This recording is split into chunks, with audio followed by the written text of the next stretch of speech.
1998 Toyota Rav4 3SFE 2-liter engine. Gonna do the timing belt, all this front engine work.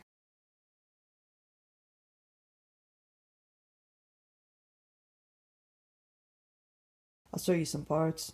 I'm gonna use this kit. This is the ASIN TKT-002 kit. Comes with all of that that's listed. ASIN is an OE manufacturer for Toyota.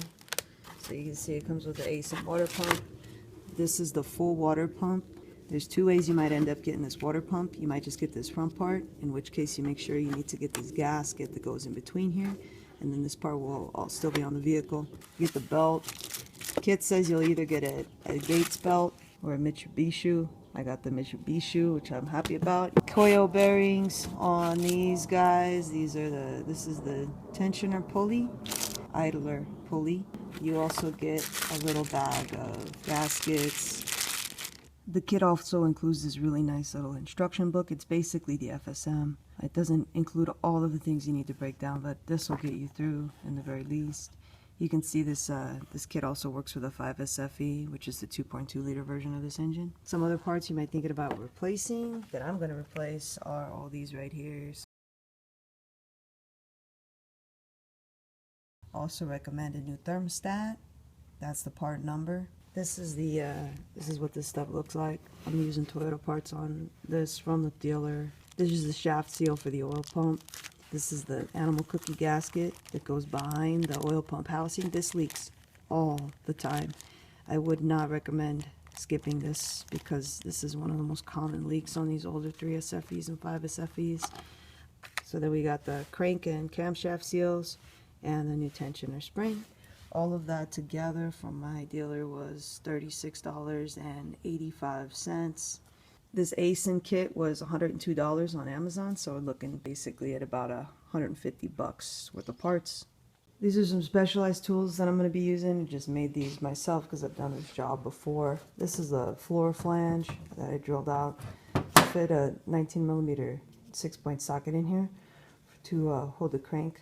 I'm trying to loosen that bolt. You'll see what I mean when I get in there, but just wanted to show in case. You'll only need this cam pulley holder if you are going to do the camshaft seal, which I recommend. There's other ways around that too that I'll show. Seal puller is a really helpful device. The part number on that is 58430. And then I also just use these as seal drivers. I'll show this when we get there. I'm just pointing this out because you are going to need to either have some specialized tools, some homemade tools, or maybe some rentals. So those are the parts. First thing I'm going to do is clean this up because I'm going to remove the spark plugs. It'll make it easier to turn the engine. I don't want any of this dirt getting in here, so I'm going to hit this with some compressed air and get this cleaned up. The hardest part of this job is access. We're going down here, so you can see we got a whole lot of stuff in our way. There's an engine mount down there that we have to take off in order to get the timing cover off. If you have ABS, this is just where I'm going to put the camera here. If you have ABS, you have even less space. So start out first with removing the battery. Remove the battery first, 10mm. Start with the black, the negative first. Pull it off all the way and tuck it down. Then move over to the positive. 10mm for this bracket. Do both sides. Here's the other one.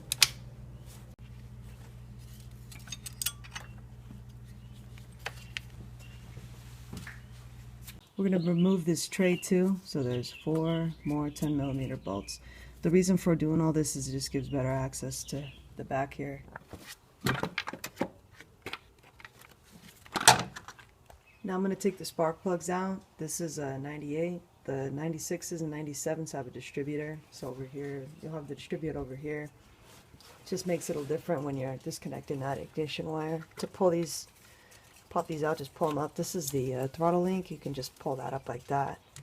So I'm just going to take these out like this, and I'll label each one. You just pull out like that. And as you get over to these, you'll have to disconnect them on that side. I'll show you that in a second. When you get over here to the 4th cylinder, the wire is too short to be able to pull this wire out without disconnecting it first. So just go down here and you reach underneath. And there's a little tab.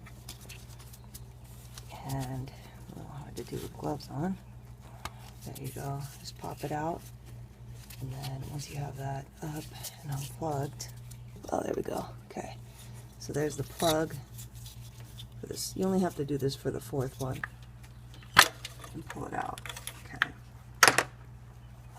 Now take a 5/8 inch spark plug socket and a 6 or 7 inch extension. Just get on there, turn counterclockwise. Nice and easy.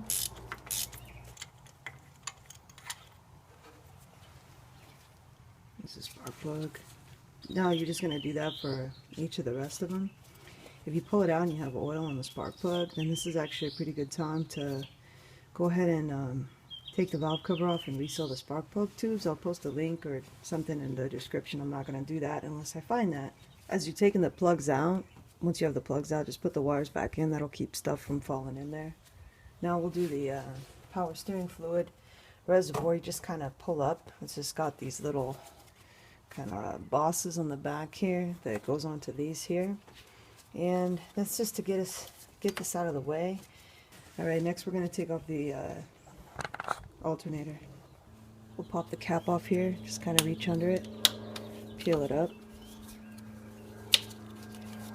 It's a 10 millimeter.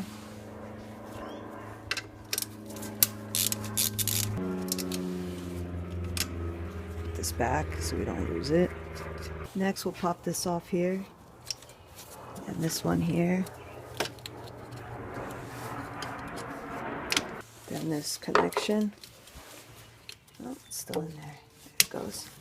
It says push right there. You gotta push it really hard. You could pull this back a little bit if it's easier. You gotta push it really hard and kind of wiggle it, and they're pretty tight. I had to use a tool there. There we go. Just don't break it. Okay, next we'll move to the pivot bolt and the adjuster bolt. Change the angles a bit. We're going in here. This is the pivot bolt. This one here. 14 millimeter. Just loosen it. Now we'll get over here and loosen this one. It's 12 millimeter, and then we'll come up here, and that's also a 12. Well, I should say it is 12 because the other one was 14. So these two are 12 and that one's 14.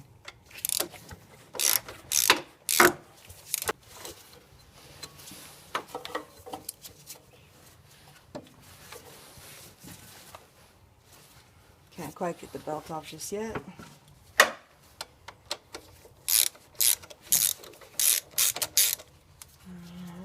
Almost.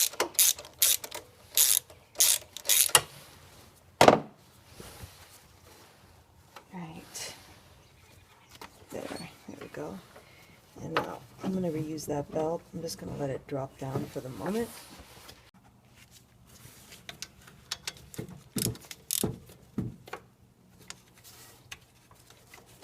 I can turn it by hand now.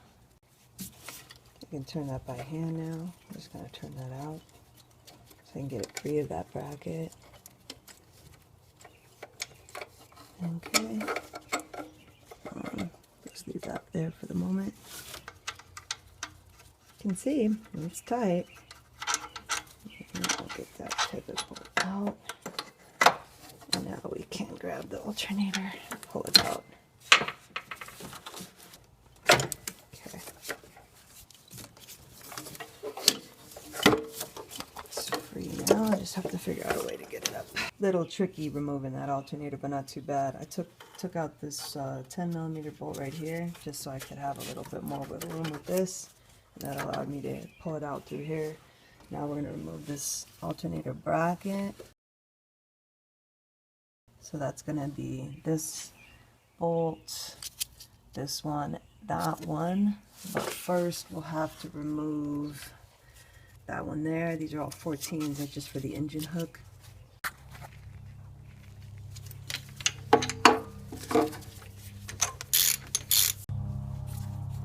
There's a grounding wire behind it. Here's the alternator bracket. Just one bolt that I didn't show. It's this bolt here. It's a 12 millimeter. And if you have ABS, it's the bolt that would go through right here. This is to get that out of the way. That's all that is. Next step, I'm going to drain the coolant. I've been doing all this work on a vehicle that's been setting overnight, so it goes without saying, don't do this unless the vehicle's nice and cool. Underneath on the driver's side, we're just going to remove this 10mm so we can peel this back and get the hose on there. Alright, once you peel that back, you'll see this here. Just put a straw on here, a hose. I use these straws from the zoo. And then turn this counterclockwise and put the other end in a container.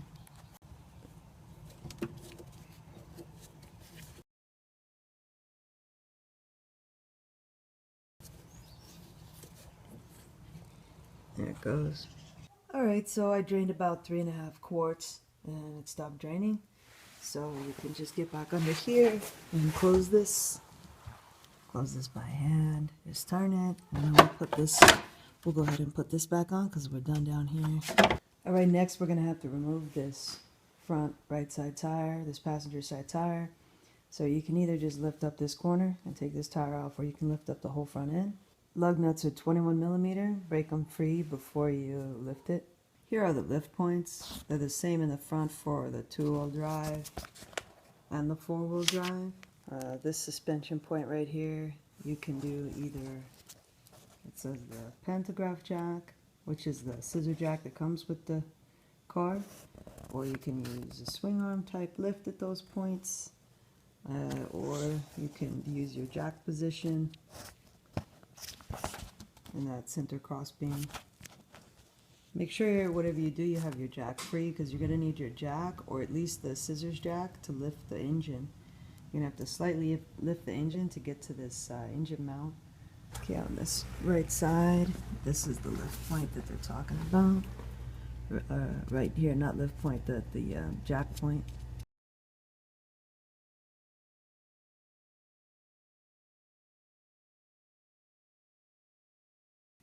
Okay, the wheel's off. Now we're just going to remove this plastic piece. Just look around. There's a few spots where there's some fasteners. Just take all of those out. This is what you see when you remove that cover. We can take this belt off now that we had loosened earlier when we did the alternator. And this is a harmonic balancer, so this is the crankshaft. We're going to be removing this bolt, but not just yet. This here, if you have air conditioner, this is the AC compressor. This is the oil pan. The way this looks with this oil here. This is a clue that you have that animal cookie gasket on the oil pump housing leaking. Very, very common. Now we're going to remove this power steering belt. This is a little tricky. This bolt is easy to get to. It's a 14mm. It's right there. It's the bolt that's up there. That one. That's tricky. It's very difficult to get a tool on that. Toyota uses a SST, a special service tool, but what I use is this right here. It's a Tecton. Really like it. It's got this swivel head and it's 14mm ratcheting. If you try to get in there using one of these English spanners like this, I can't even get this on there. There may be another access point from the top or from the back, but since I have this tool, that's what I'm going to use to do that. So first we're going to loosen this one, and then we'll loosen that one, and then we'll just pry the pump so we can get the belt off. Alright, so I loosened that lower one, and you can see I can just get on it with this tool. Kind of hard to film, but I'm just on it. So hopefully you can figure out a way to get to that top bolt. Once you do, you just, with both of them loosened, you can just pull this pulley in and you'll be able to slip that bolt off. Now we remove this. This is the harmonic balancer, also called the crankshaft pulley. That bolt in the middle there is going to be very, very tight. If you have an impact wrench, you can get it off with that. That usually works well. You don't even have to hold the pulley when you do that. Some people will put a tool on here and use a part of the frame and blip the starter. I don't do that, because if you don't have a tool of some sort to hold the pulley, then when it comes time to put this bolt back in, you don't have any way of holding the pulley so that you can properly torque this. That's why a lot of times people will use impact wrenches to put this bolt back on, and that's not cool. That's really not cool. So I have a little tool that I devised. I'll show you my method. You can kind of look at the tool and see how to devise one of your own.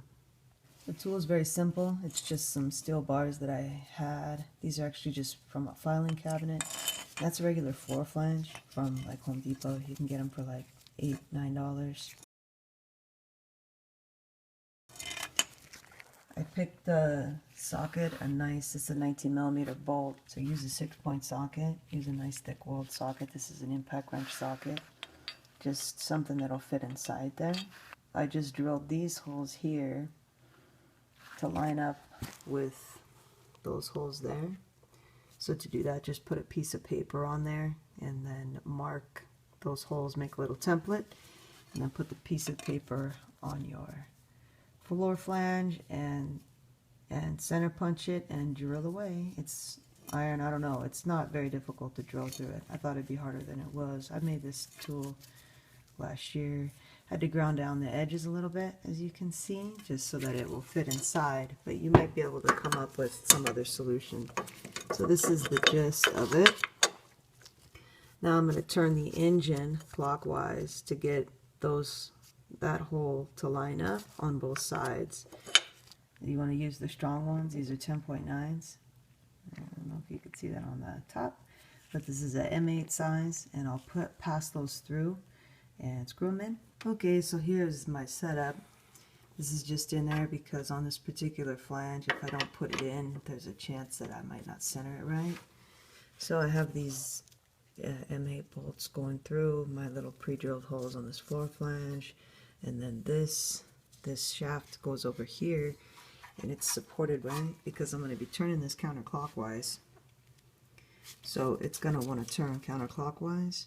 So I have it opposed. And then over on this side I also have a piece of wood, which is just the right size, that's here, it's on top. This is not on the CV axle, as you can see here. So then what I'm going to do now is I'll take off the 6-inch extension, and I have a big long 1/2-inch breaker bar. Alright, that didn't work. And look at this bolt, man. That's a 10.9. So I went back and I got some 12.8 bolts that I'll use for when I go to tighten it. But you win, baby boy. So I went and got an impact wrench.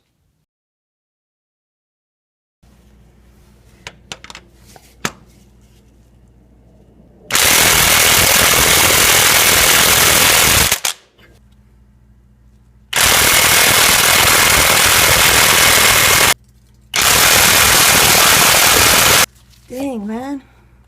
This old boy's on there. I'm going to try to turn it with the breaker bar now. It is several hours later, and oh boy, was this a lot of effort and a lot of trouble to get this crank bolt out.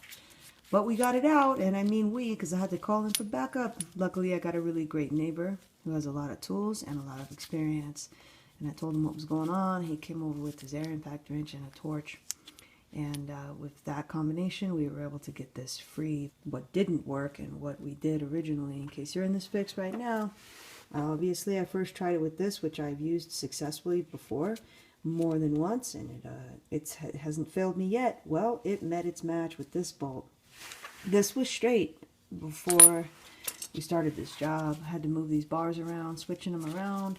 This down here, that was straight, and as you can see, it is curved. There was a tremendous amount of force.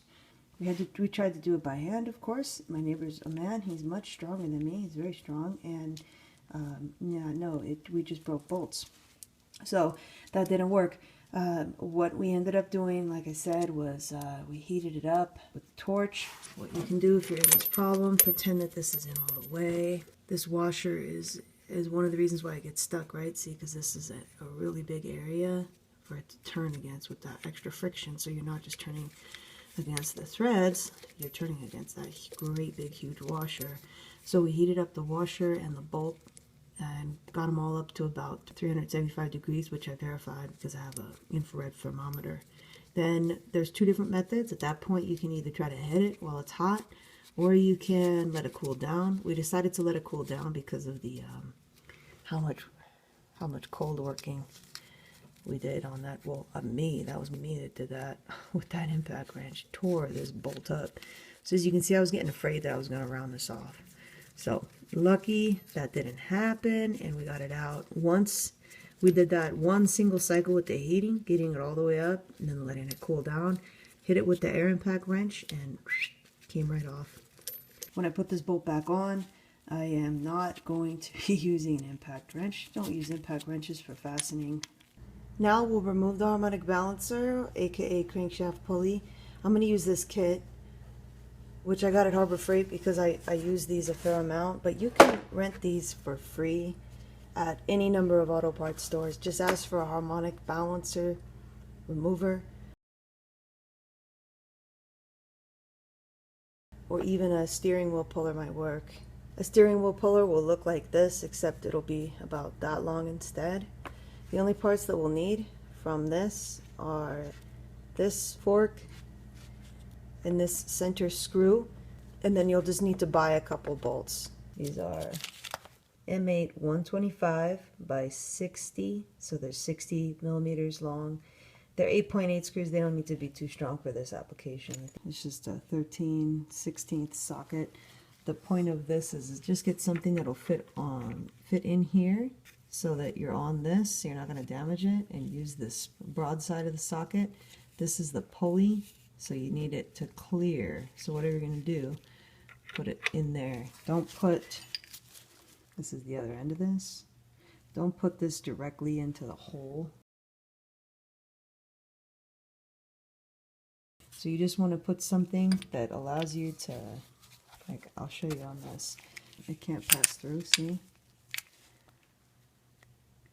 So when I turn this, it's going to apply that force to this area here, and then turn to that area there, and then the pulley will move back. I'll just get it started with one of these. Put the socket here. Slide this in like this. Get our other bolt in here. Now I'm going to tighten these down. Okay, go ahead and put this in.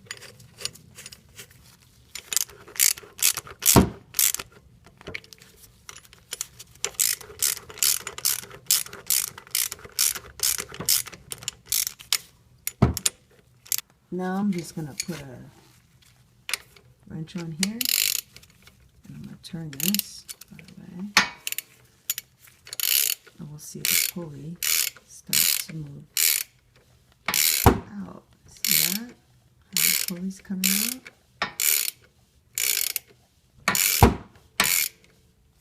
Okay, really wasn't so bad.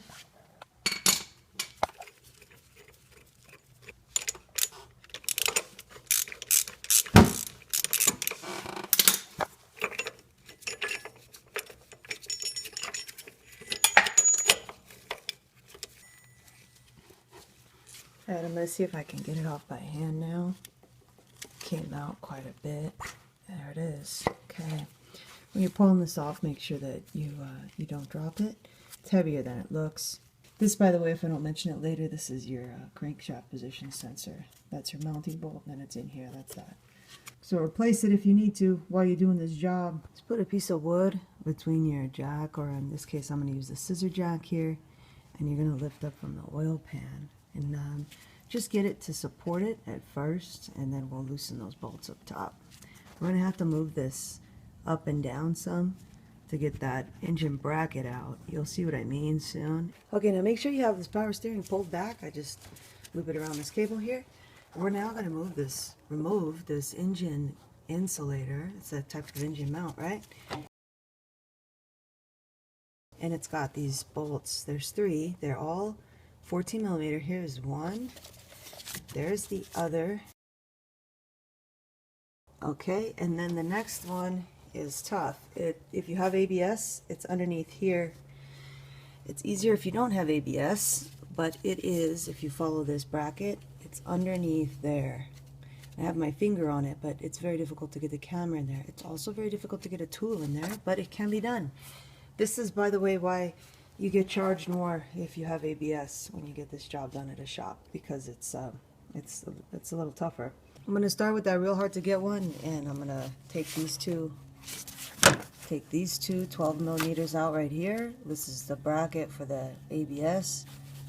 This is the setup I use. I love this flex head wrench from Harbor Freight and a 12 millimeter socket. Okay, we got those out. Now I'm going to grab this one. This is a 12 millimeter. You're going to need a bunch of extensions. This is about 14 inches of extensions. You're going to need a lot of extensions for this job. So pull that one out now. Got that one out. Now this one, that's a 10 millimeter. You can pull that bracket out, just put all your hardwood back in it, and put that aside. Remove these two. This one here is 12 millimeter, and this one here. If you reach your arm in here between the exhaust manifold and this AC line, you get your elbow all the way down there, and then with your other hand, which I can't do because I have the camera in my hand, but you pick this up with your other hand and you can get your finger on this bolt. I have my finger hooked around this bolt right there. Alright, with those bolts out on that top bracket and then that one out on the bottom, we can wiggle this around just enough to be able to get a tool on that bolt that's in there for that engine insulator. Wasn't that just a blast? Don't worry, you're going to have just as much fun putting it back in later. And again, now you see why it costs extra if you have ABS. Now we're going to remove the other two engine mounting bolts. Now we'll do that one. That first one's not so bad. I just got a deep socket and a 3-inch extension. As you can see, I got plenty of room in here with this flex head wrench. This is my setup for the other bolt. You could use a deep socket or a shallow socket as long as it's 6-point. Don't put a 12-point on there because you're likely to round it because you're going to have to use this universal joint here. You can get these at a 3-pack of these with 1/4 inch, 3/8 inch, and 1/2 inch for like $5 at Harbor Freight. And then just whatever set of extensions that you need to get up to that height. Then you're going to put this contraption, you're going to sneak in through here, and then take some finagling, but eventually you can get it on there. Right there. So you can see that setup. You really have to just kind of push up against the brake. This other one here on that side, that's the power steering line, so that's going to be on there no matter what. But this ABS line, you just have to kind of push up and stay as much on it as you can. Once you crack this free, you can turn it by hand.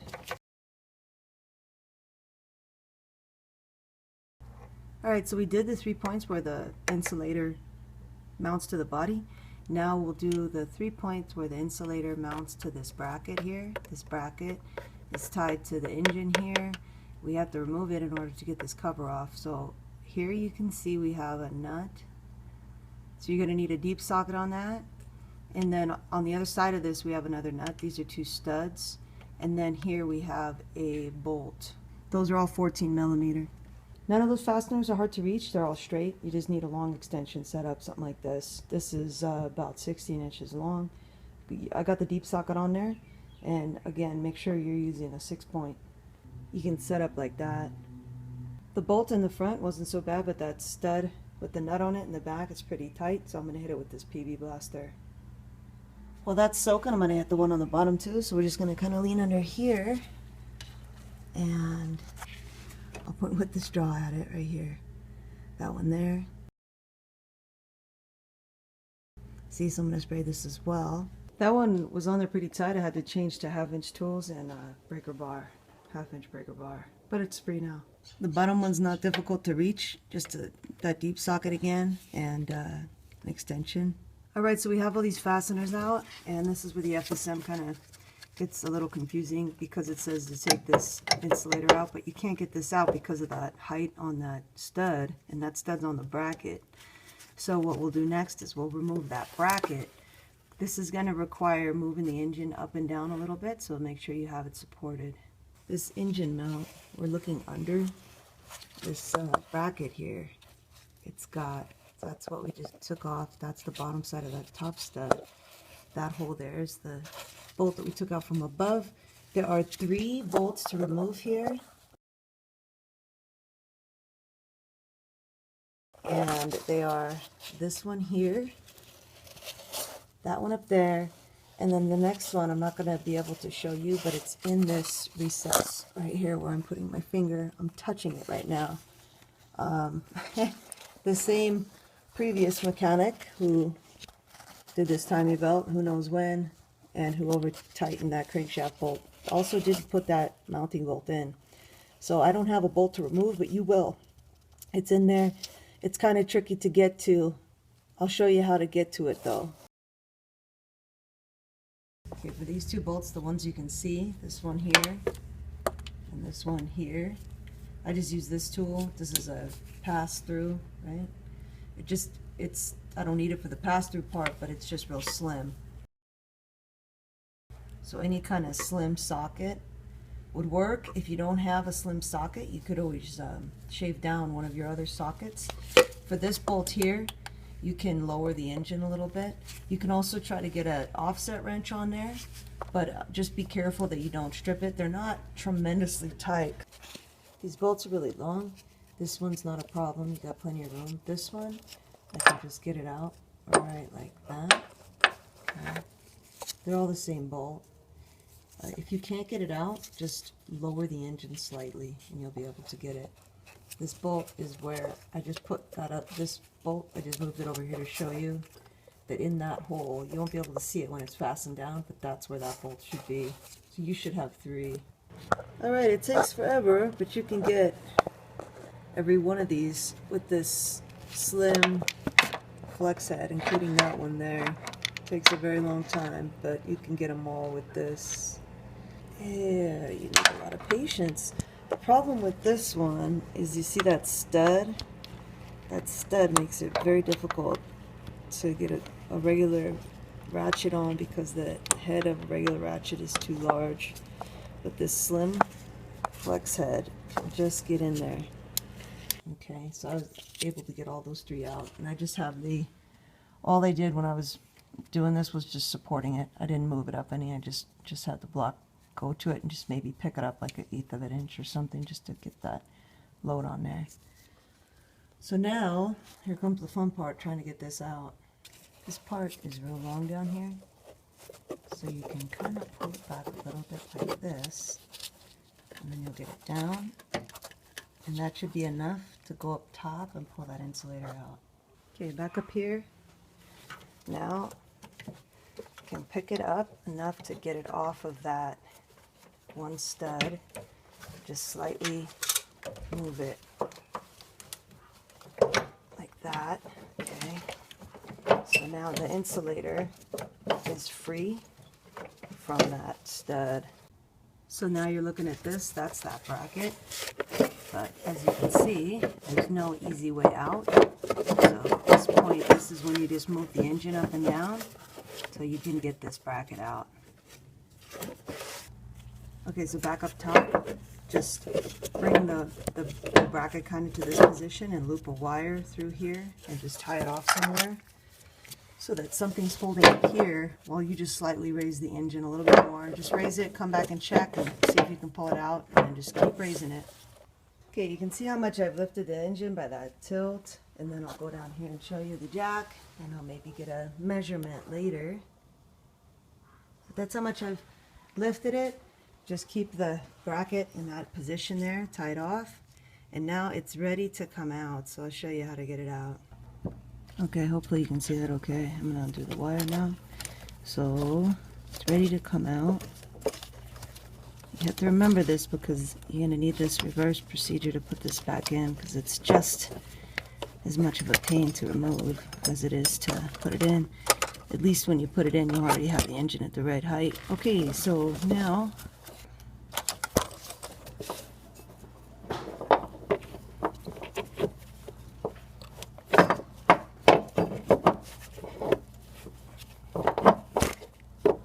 see how it's down like that, sideways. Now move it this way, turn it like that.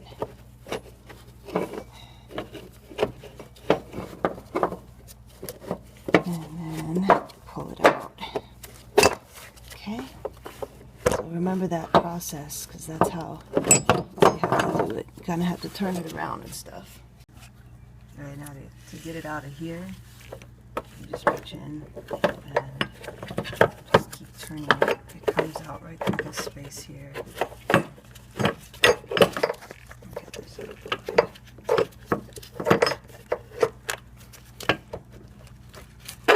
Okay, there it is.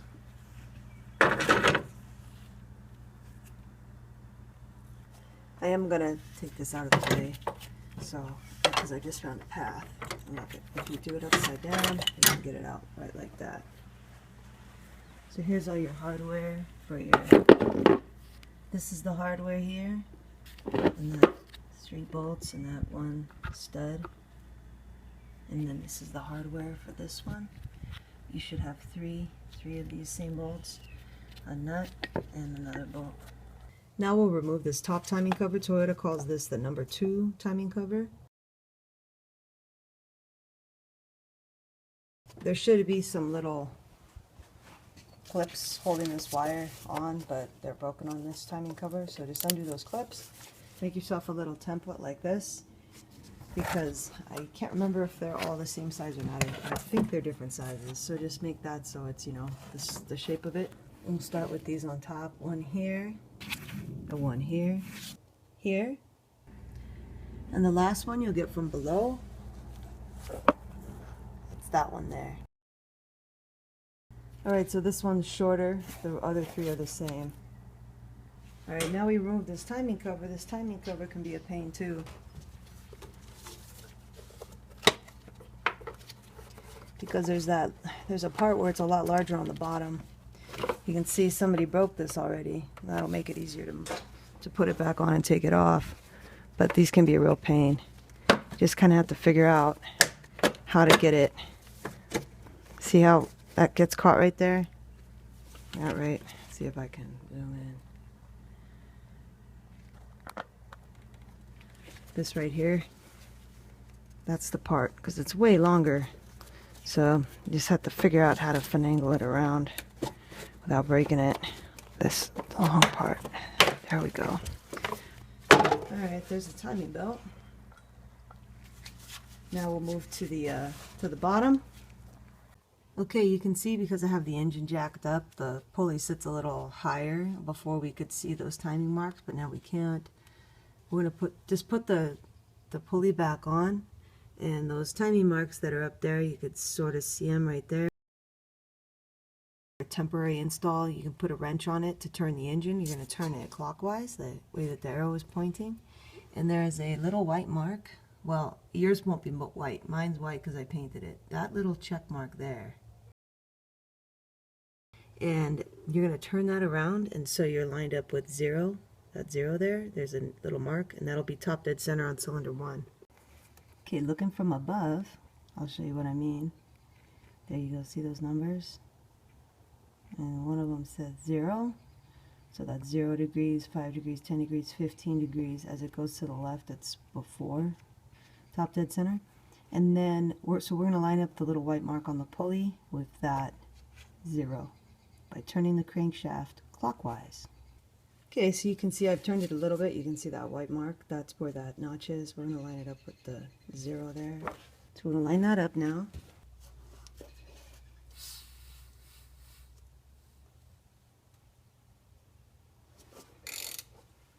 You might have sort of heard that kind of wheezing noise. That's normal. That's the air exhausting.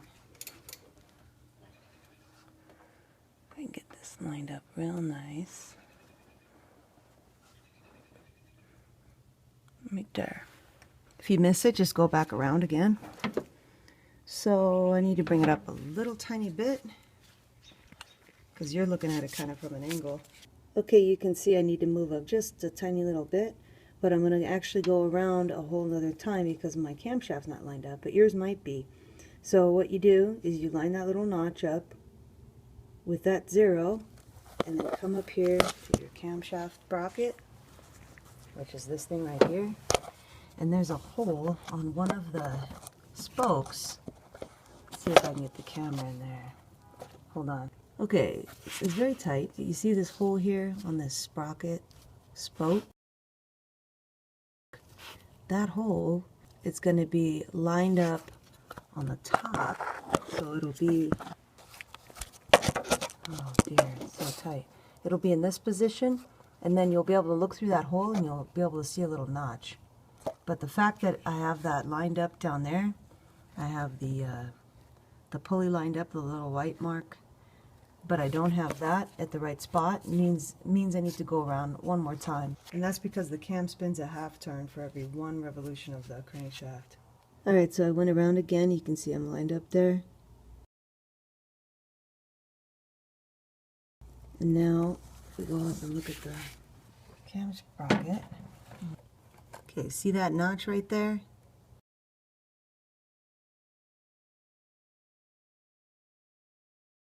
Right there. See how it's right in the middle? There's like a notch. So just again, to be sure, you want to see this on the camshaft sprocket. And then when you go down here, you want to see that on your crankshaft pulley.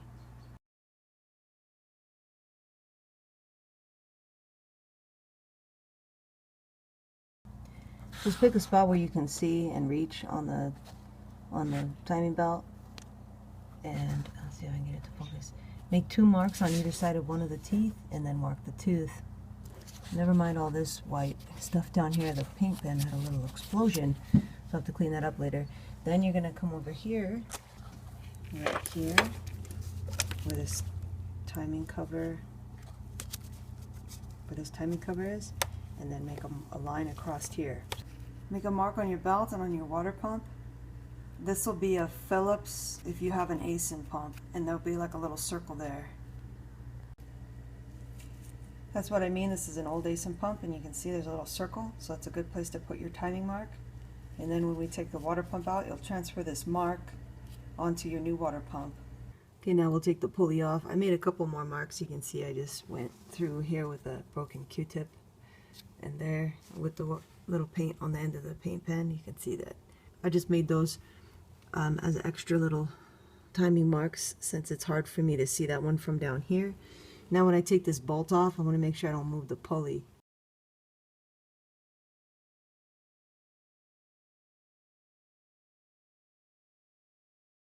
Now we'll take off the lower timing cover. 1, 2, 3, 4. It's broken on this vehicle, but undo this little clasp on yours if it's not broken, for the crankshaft position sensor. This is a long bolt here, and the rest of those are short. You can pull this cover out from the bottom. And here we go. Oh yeah. Ooh, see, I knew that oil pump leak was getting pretty bad.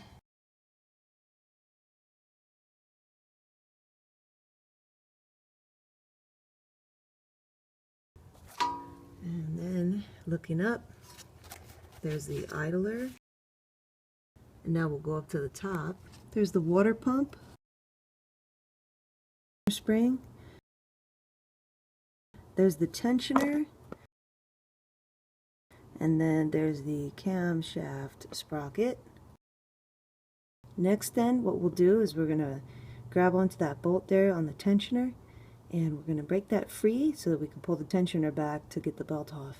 Okay, so we're going to put a tool down here on this. I'm going to use a breaker bar, break this free, and then pull this pulley over here to the left, and then we'll tack it down, and that'll keep that pulley over there, and then we can pull the belt off. The 14 millimeter. I just got a shallow 14 on a breaker bar. Okay, I'm gonna break this free.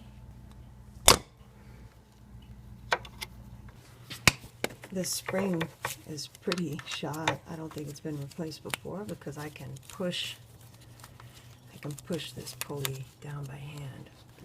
Watch, let me turn this to on. Okay, I'm just gonna push it down. And as I push it down, tighten this up. And then I can slide this belt off. Okay. Okay, the belt's off now, and we can ascertain that we're in just the right spot there on the cam sprocket. What I do is make some more visible marks. So I'll make a mark with the paint pen, with there onto that backing. So I'll just put a little white mark like that, because I'm going to be taking this sprocket off to do the cam seal. Okay, now we'll take this tensioner pulley off, so we can just loosen this bolt. It'll come back. Okay, and then this spring, we can just pop it right off of that. So you zoom in. Just pop the spring off, and just keep a note of how that spring went on there. And then take this bolt out. And then there's like a pin here. Let's see if we got the light on it.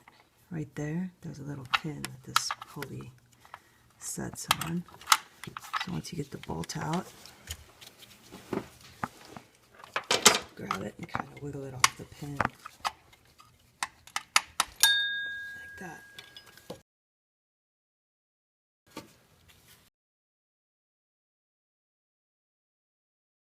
Okay, now we'll take off this pulley down here. It's another 14mm. I'm going to use a breaker bar and a shallow socket. It's on there pretty tight.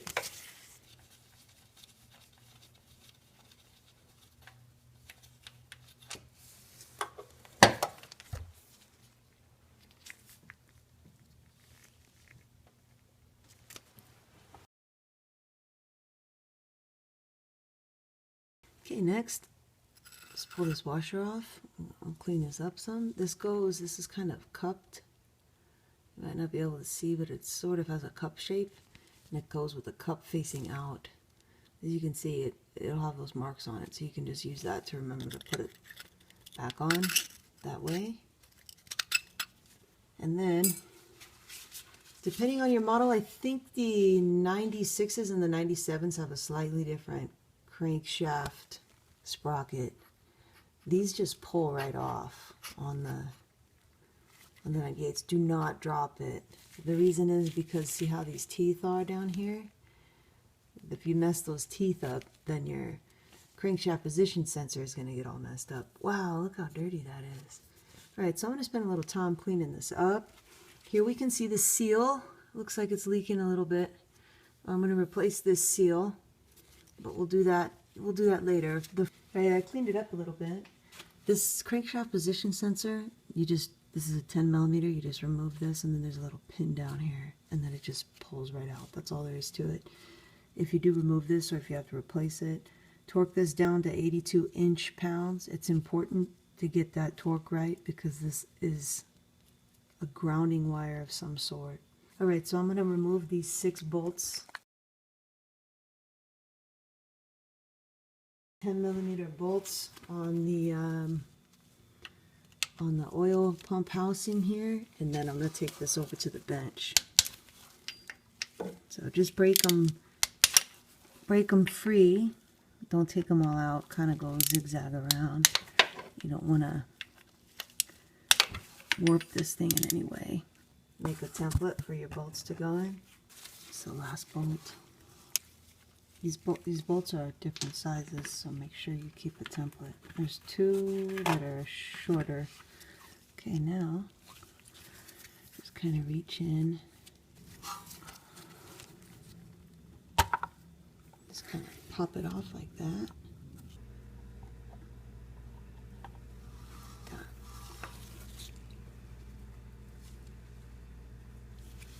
This is the other side. So I'll go bring this to the bench now. Okay, this is one way to remove this nut for the pulley.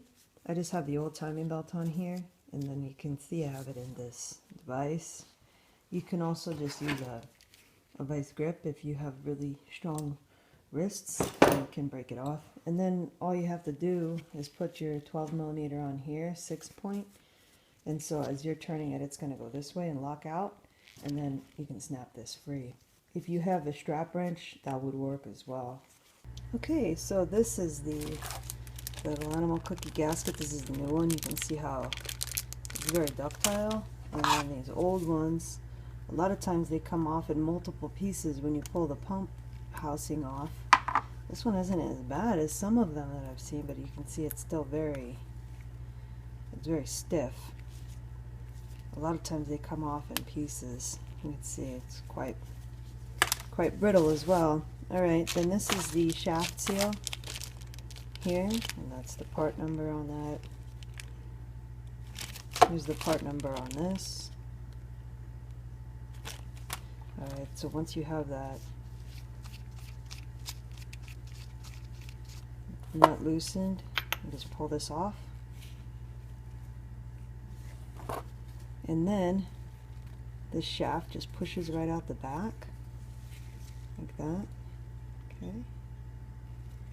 And we'll put that to the side, we'll clean that up. And then this seal, we can just pull this seal out, and then the new one will just tap in with a socket. Now before removing the old seal, compare the old seal to the new seal to make sure that they really are compatible. The part number on this is SD18307-2RHS. So I compared it to this one, and it is identical, except for this says A29 and that says A24. So I think that's a manufacturing number, but I'll verify. Everything looks really good. You can see this is pre-lubricated. See that in there?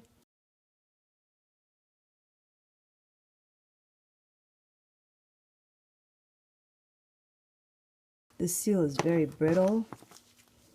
I'm just going to pry it out carefully. Just don't mess up any surfaces. See how brittle it is. And there it goes.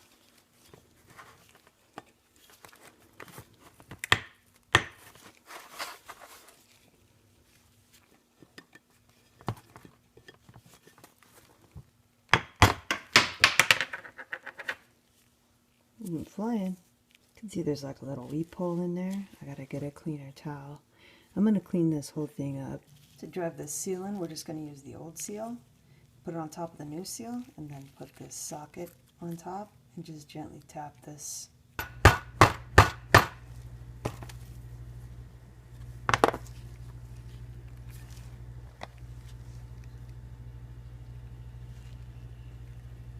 That'll do it. A little oil on the shaft, but not on the threads.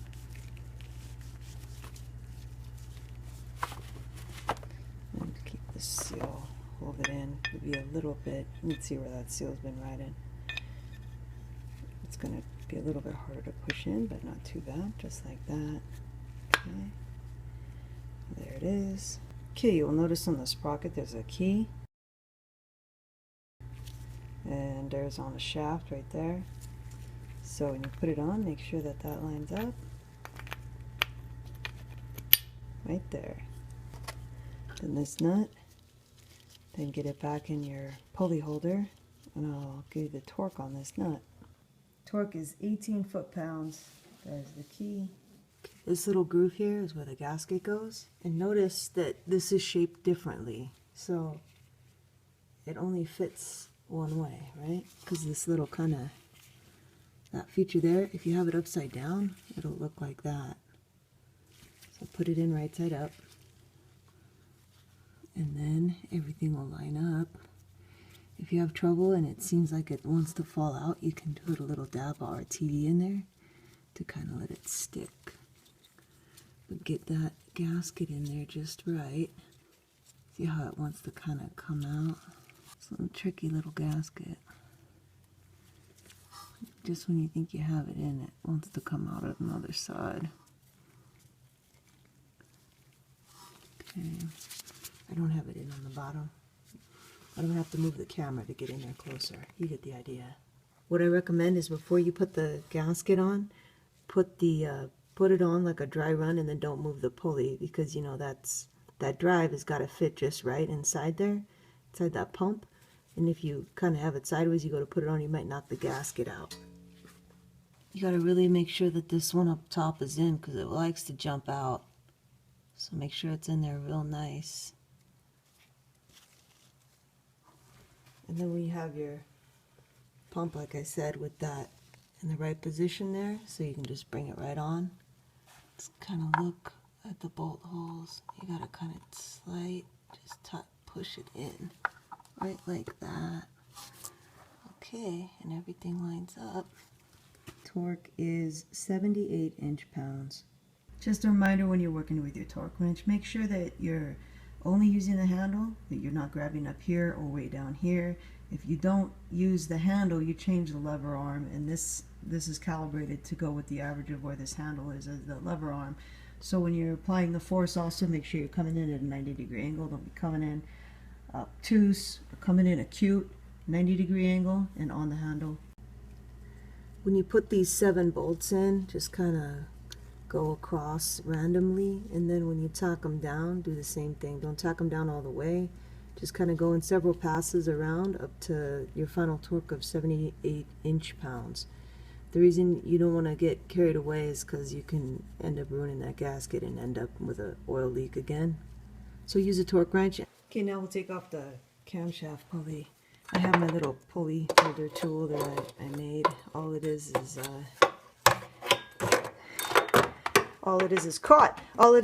Y-shaped kind of dull, and then I just put these in there so that I can catch the spokes on the sprocket. And I got this set up in such a way that this wants to turn it clockwise if I press it, but I'm not going to do that. I'm going to get my breaker bar and a 14 millimeter socket on that bolt and crack this open. If you don't have a little pulley holder like this, you can't devise one. You could do something similar with the timing belt,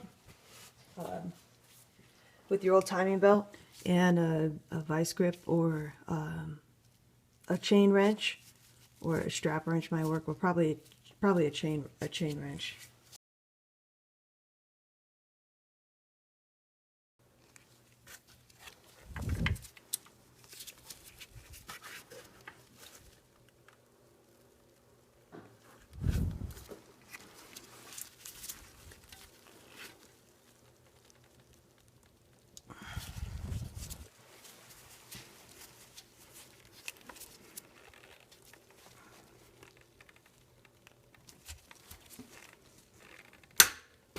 There it is.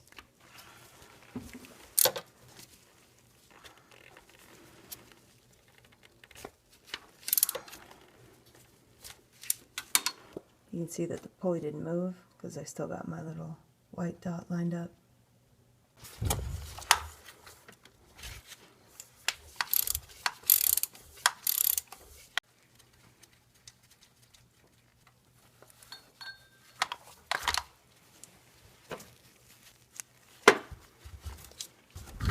Don't drop this.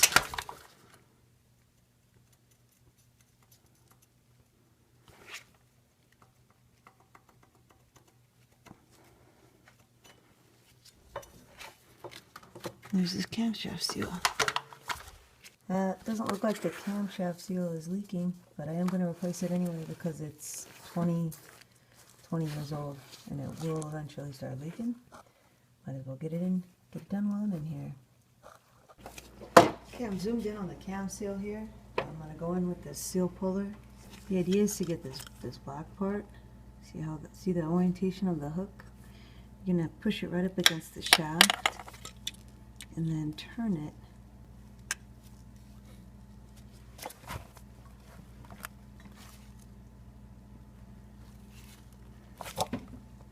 Okay, you can kind of feel it taking a bite when it gets in there, right? And then you turn this thing around.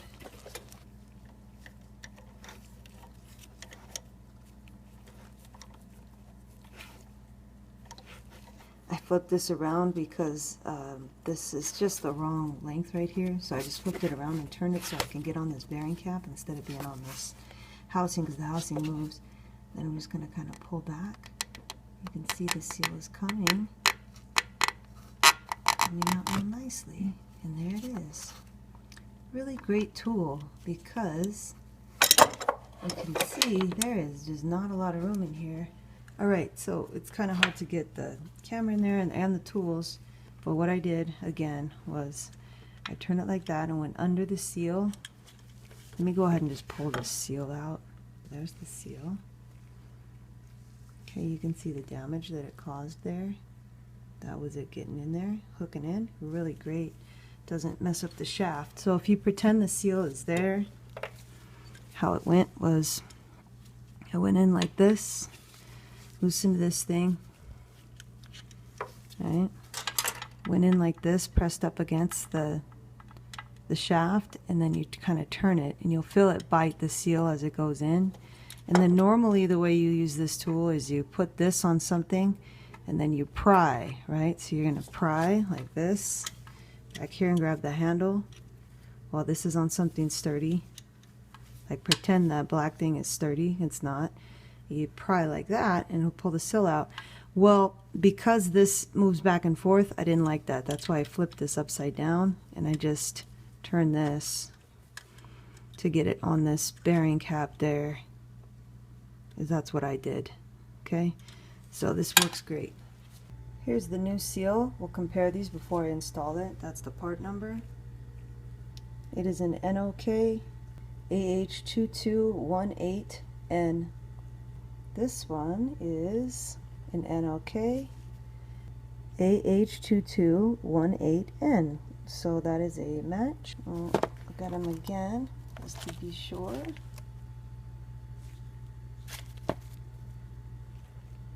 Just take a real good look at your seal, your new seal, before you install it, because as you can see, it's a pain in the butt to get to these seals. Alright, now when we install this seal, we're just going to put some MP grease on the inside lip.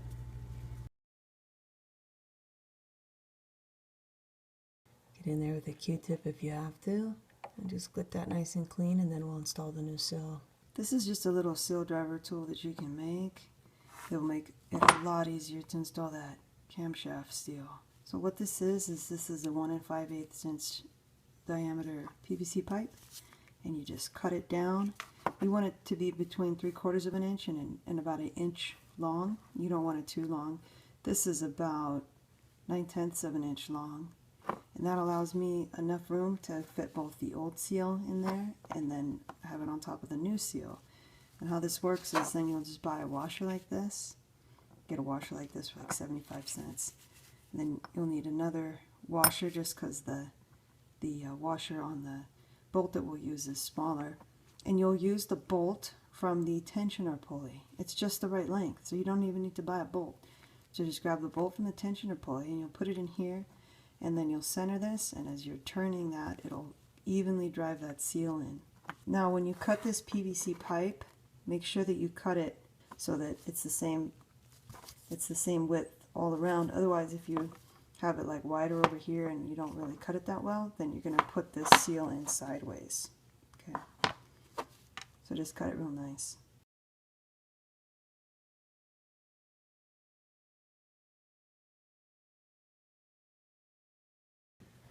Okay, little MP grease on the inside lip and little engine oil on the outside lip. And be careful when you're putting this in, because this bearing cap comes together here and here. So if you put this seal in and you end up in any way turning it, you're going to tear the outside of it, and then that'll make it very difficult to drive. In fact, I would recommend just pulling it out and getting a new one. So let's get this in there. And we'll just kind of push it in evenly by hand, and then we'll get our tool. I'm going to take the old seal and put the old seal on here.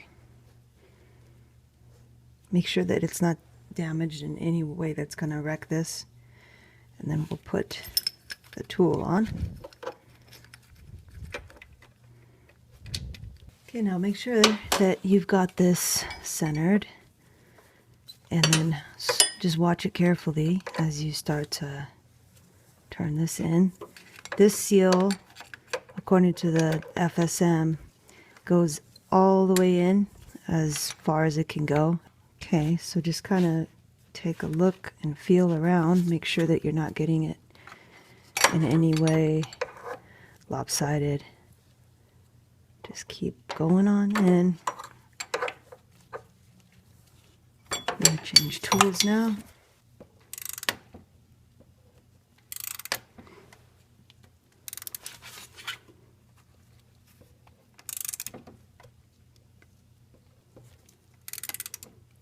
almost there.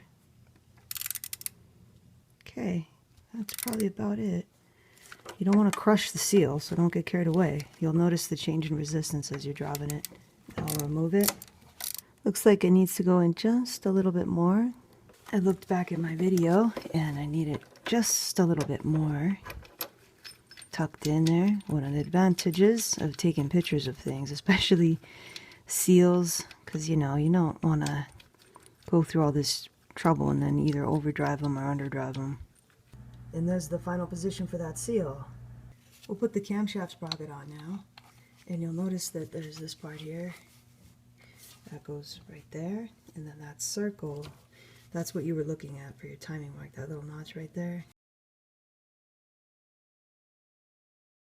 That's what you should try to be, what you should be looking at through your circle. So just put this on here carefully, don't drop it. Okay, there it is. I also have my little mark lined up here, my little white mark. This was the bolt.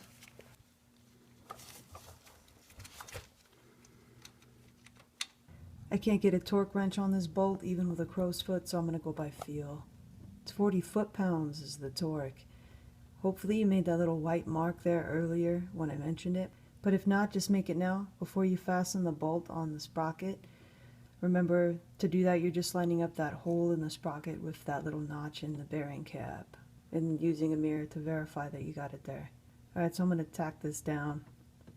Use the mirror to check your timing mark again after you get that bolt fastened in, and that looks good. We'll do this crankshaft seal now, so we'll get this cleaned up. If you don't have a seal puller tool, what you can do is just get a center punch or something pokey if you don't have a center punch, and punch, you know, about center into the seal and get it started, and then drive a small screw in there. And then once you get that screw in there biting, you can come with a pry tool and just kind of grab the screw and pry like that. You don't want to stick anything in between here that's gonna damage this shaft, because if you scratch this shaft, you'll end up with an oil leak. When I'm going to use the little seal puller tool that I've been using. When I'm in these tight spaces, I take the tip off like this, and then I push it in by hand, and then I come back and put the tool on it. So I'll go right here, push it in, and I can feel it's got it and it's biting, and I'll turn it like that, and then I'll use the tools to put the tool back on there.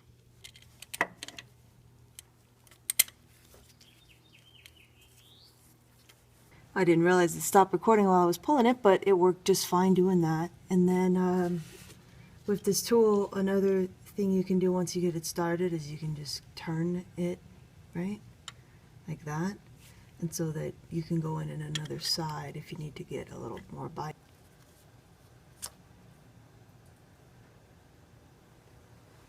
So I'm gonna clean this up in here now.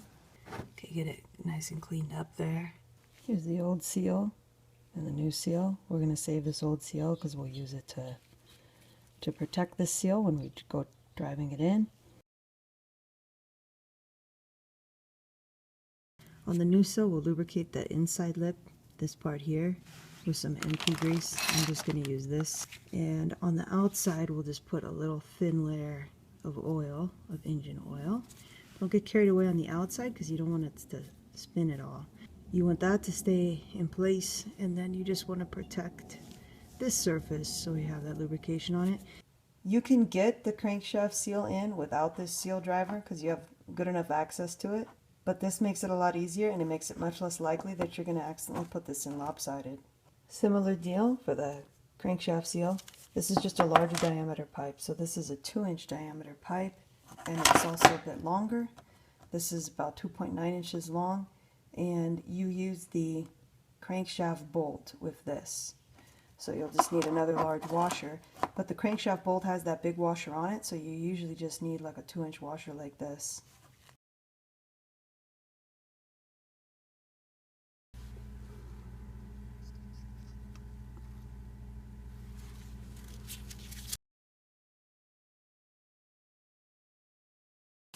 crank bolt's got that big washer on it, so just get another big washer and put it on there. Line it up. Make sure it's centered on there.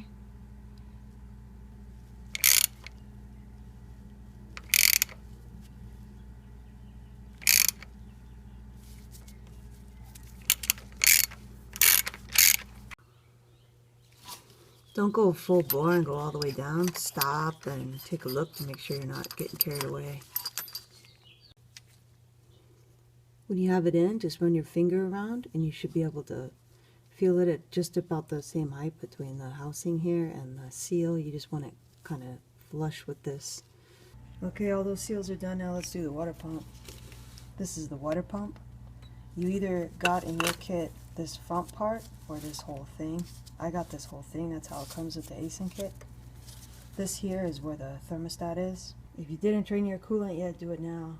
Your new water pump's either going to look like this, where it's the whole thing all the way over here to where the thermostat goes, or it's just going to look like this, where it's just that front piece.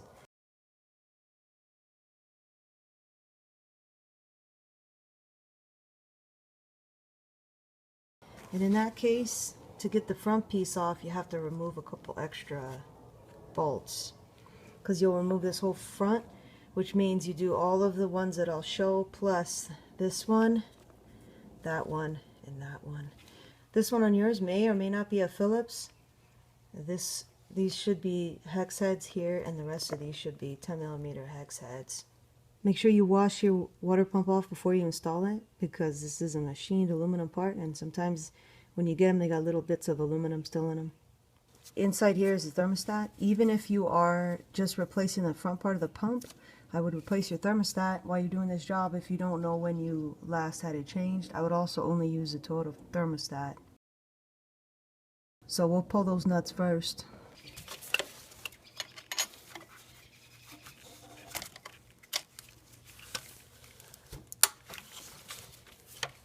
This one's a little tricky, but you can just get in there if you flip this backwards from how you normally would use it.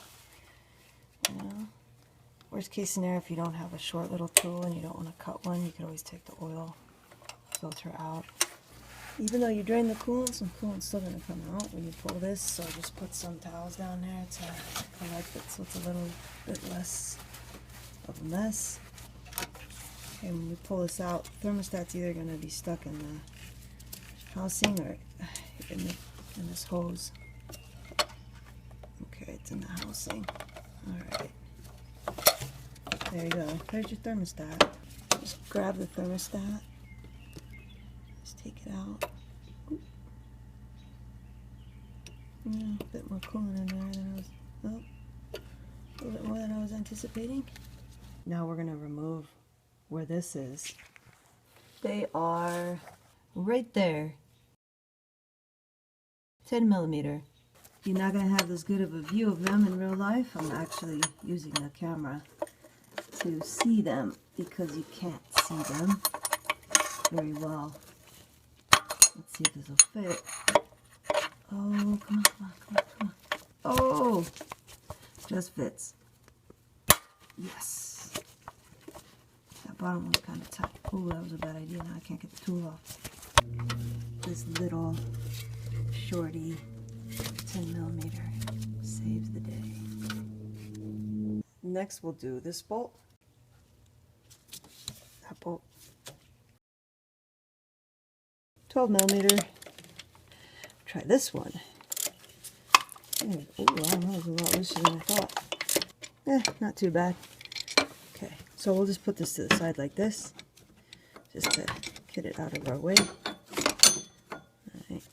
Now we just have 3 more, here, here, and here, but we want to take them out in a certain sequence. We want to take these bolts out in this sequence, top one, bottom one, middle one.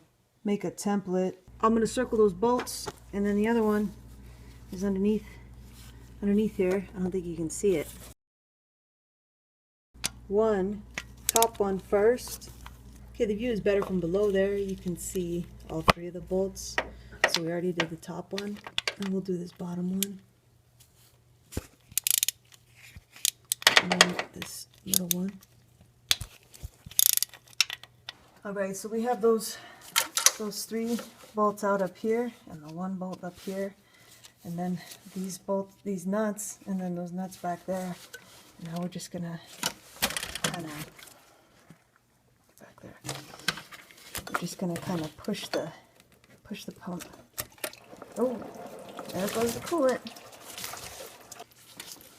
There's more coolant than I was expecting. This part up here, sometimes it gets a little kind of caught since it's got a little gasket in there. There it is. Okay, you want to make sure you got this little guy comes off. If not, it'll be stuck right there. And then you can see there's a little O-ring right there.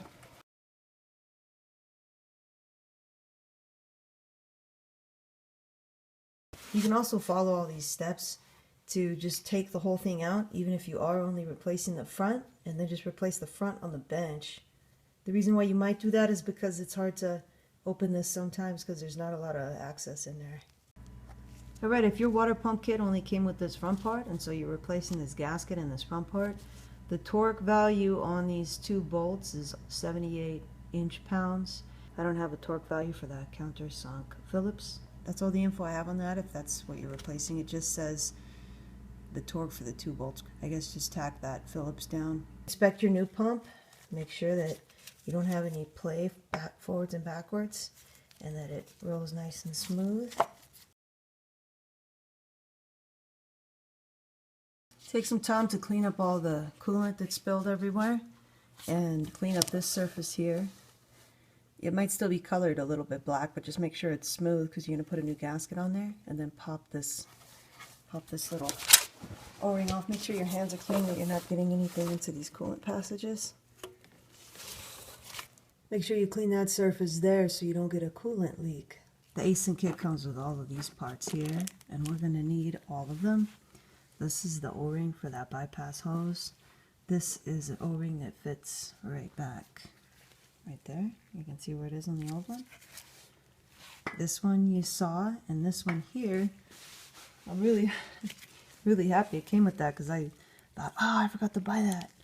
This is the gasket for the thermostat. So just pull this off. Even if you're, like I'm reusing this thermostat, so whether you're reusing the thermostat or installing a new one, you need a new gasket because otherwise it'll leak. But if you're buying a new thermostat, if you buy a Toyota thermostat, you don't get a gasket, but if you get this kit, as you can see, you get the gasket. So just put this on here like that. Make sure that fits real nice. Okay, and put the thermostat aside. Put this in here, this one in here, just like that. These will wait till we get all the body. The ASIN kit also includes these studs. Start with the short ones. You notice that this side is shorter than the other as far as the threading. So that's the side that goes in. And then I just turn them just a tiny bit more.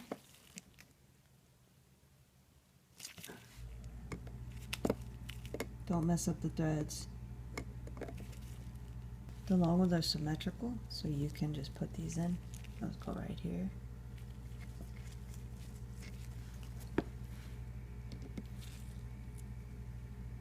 I love these pliers. These are those band pliers. Man, they are great. See how they have that grippy surface there?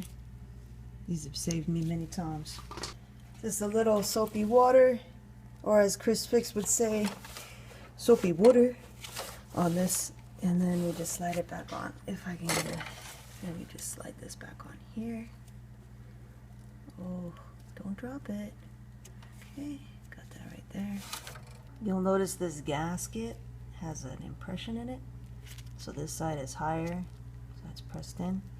It goes in with that higher side facing the pump, like that. Okay, make sure your gaskets are in place. This one is still on there, and then on your pump, you got those two. The one that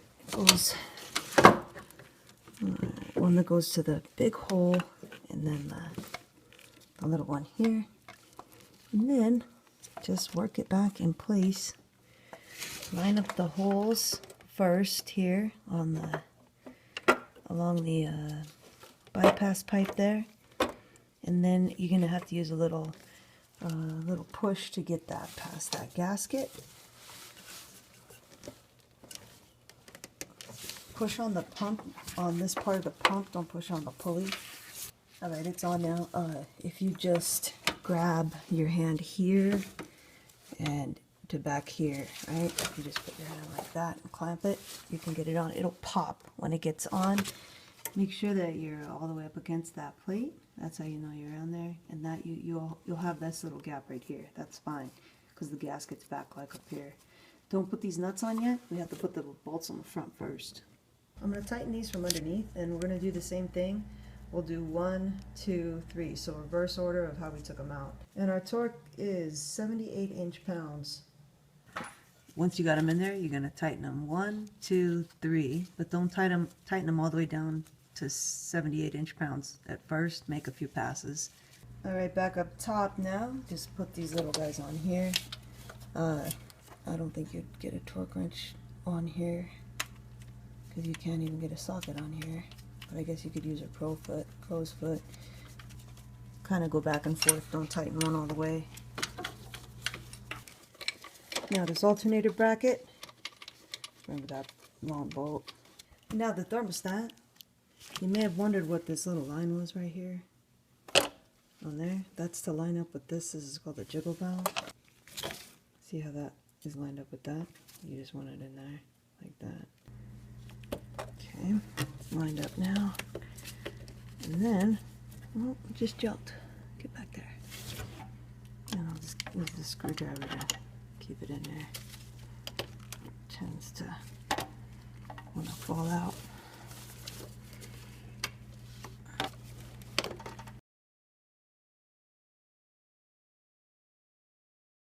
Now we'll do the pulleys. This is the tensioner pulley.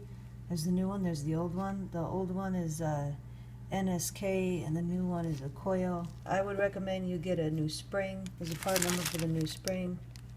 To get the tensioner ready, just take your new spring and loop it on like this. Not like this, where that opening is facing in, like this. But that opening is facing out. I'm going to grab that bolt. It's the long one. And we'll install this. Alright, so you're going to get this part on this little pin and then the bolt in the hole.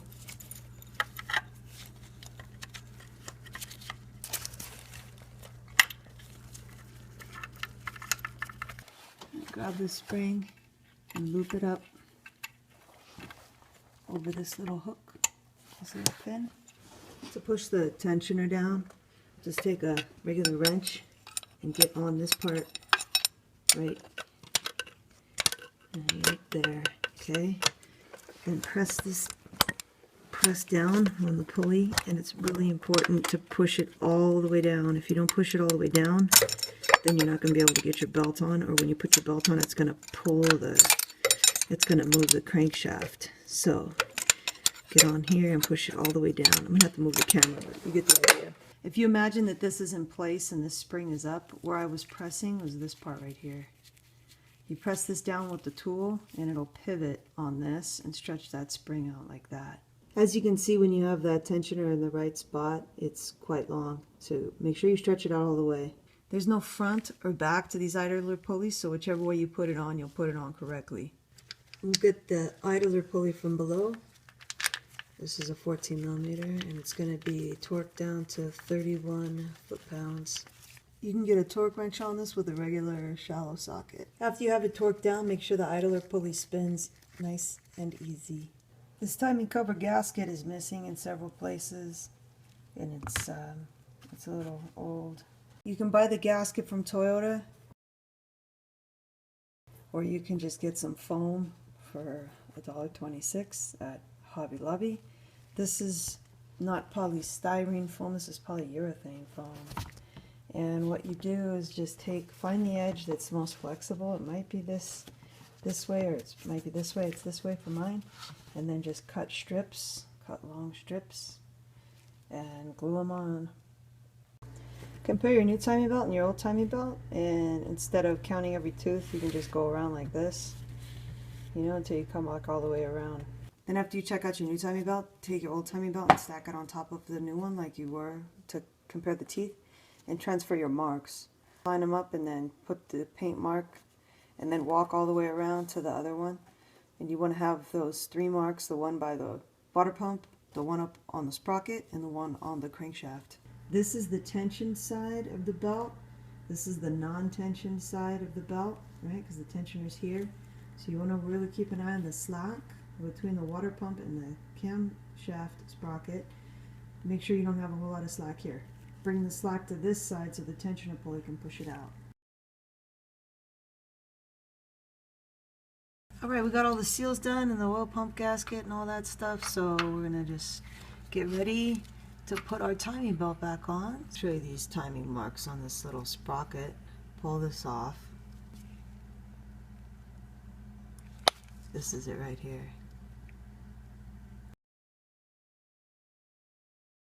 And that lines up with this tiny notch right here. See this little notch? It's very small. I have it at top dead center right now because I confirmed it with the timing cover, but you can see if we put this back on that that lines up. It's very small, but it lines up. If that's too small for you to see, don't worry. Just put the timing cover back on. Make sure you put at least these bottom 3 bolts in to make sure that it's not sliding sideways, and then use the timing mark on the harmonic balancer that we've been using, and just get it to top dead center, so that's to have this timing mark aligned with that 0. The timing mark is easier to see when you're looking at it on the edge. See how it is there, that line? So I put that little tiny white dot, and there they are lined up. Okay, verify that you're at top dead center on your crankshaft with that timing mark there, that little tiny one. Check your camshaft sprocket as well to make sure you're on these timing marks. Now we'll put the belt on. Okay, get your new timing belt in. Just kind of tuck it up until it catches on top. Kind of hold it on top and line up your timing marks here. Right there. And then get something to kind of stick in here to hold it. Don't shove anything in here where you might mess up the crankshaft position sensor. Just something there to kind of hold it. Then reach around, grab this, and we'll go up top. Alright, making sure that all your marks still line up below. Then we're around the oil pump and the crankshaft already. So we'll come up and then go around that idler.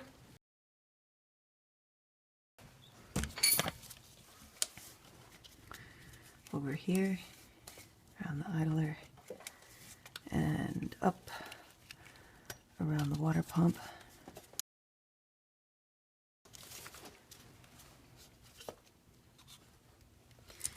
And then, get my marks lined up. The camshaft sprocket, and then around the tensioner. Let's see. Okay, you shouldn't have to stretch the belt at all to get it over the tensioner. If you do, then you don't have the tensioner pushed down all the way, which it looks like I don't have the tensioner pushed down all the way because I should be able to just slide this right over, but let me try from this side. Okay, and there we go. Okay, I can get it over. I was just at a weird angle. I'm not going to be able to see it this well because I'm just kind of holding my camera in the bay, but that's what you want to see.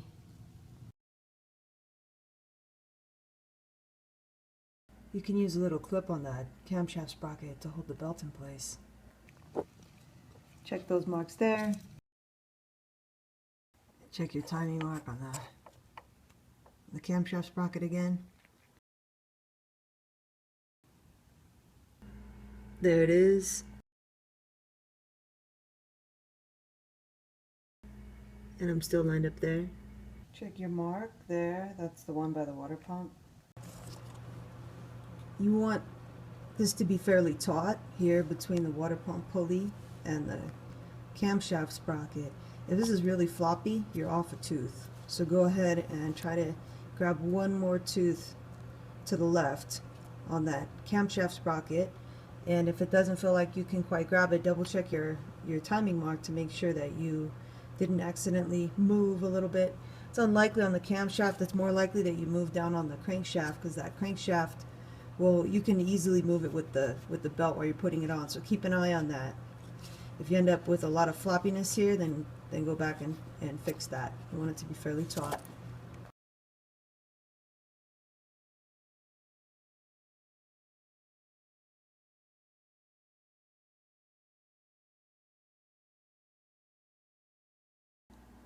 Now use your 14mm on the mounting bolt for the tensioner, and you're going to loosen it about a half turn, and you'll see the tensioner move up as you loosen it.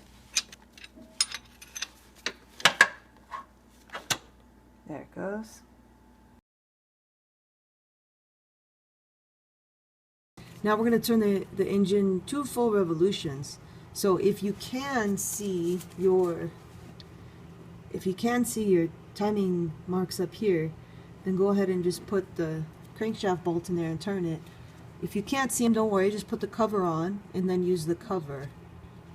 Go around 2 full revolutions. I have to replace this pulley, so I'm just going to use this pulley. And I'm going to be coming right back to about that, so we'll go ahead and go.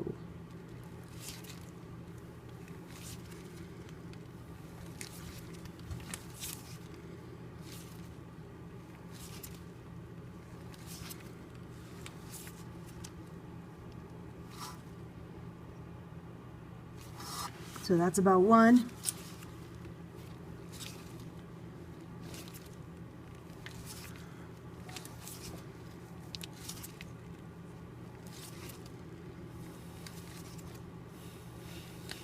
Getting pretty close. I'll pull this off and check. A little bit more.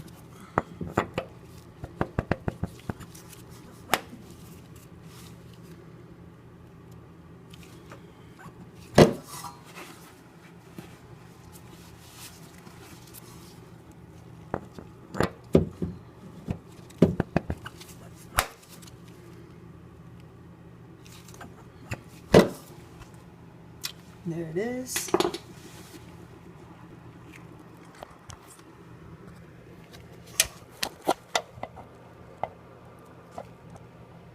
Okay.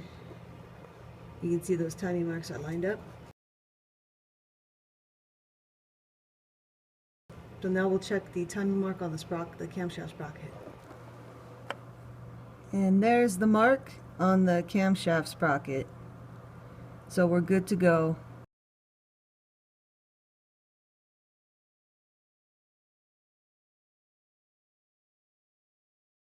Let's put the lower timing cover back on now.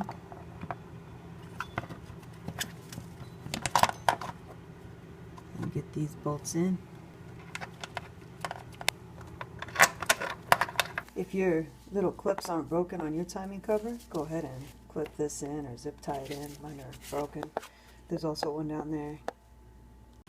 Okay, now put your harmonic balancer on. I had to get a new one, and this one's a little tight, but it does go on there. Make sure you're at top dead center on your crank pulley and on your camshaft sprocket. Now we're going to turn the crank pulley 1 full time and then 7/8 of a time, which will be to that mark there on the timing cover. I painted it white. Yours won't be white, but it's a little mark that's 45 degrees before top dead center. So we're going to line up the notch and harmonic balancer with that mark.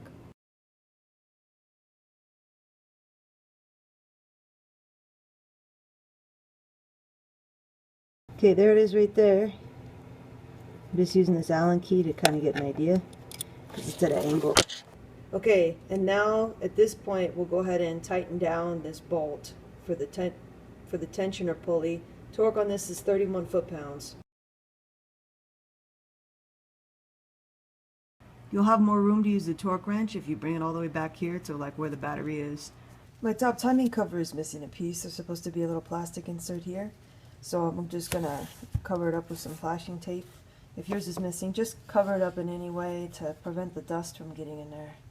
My timing cover was cracked when I pulled it out. I repaired it with some epoxy. We'll see if it breaks again. I'm sure you remember how much fun it was removing the engine mount. Now we get to install it, and it's just as much fun to install it. Just to give yourself an idea how this goes when it's on the vehicle, it's something like that. Because the engine's tilt is like about like that, something like that. What we're going to do first is we're going to slide this bracket in first and just tuck it to the side and then put the timing cover on. Make sure you're bringing it in the right way with these pointing towards the block. And we're going to just kind of get it in here and then just tuck it as far back over towards the power steering pulley as we can to keep it out of the way.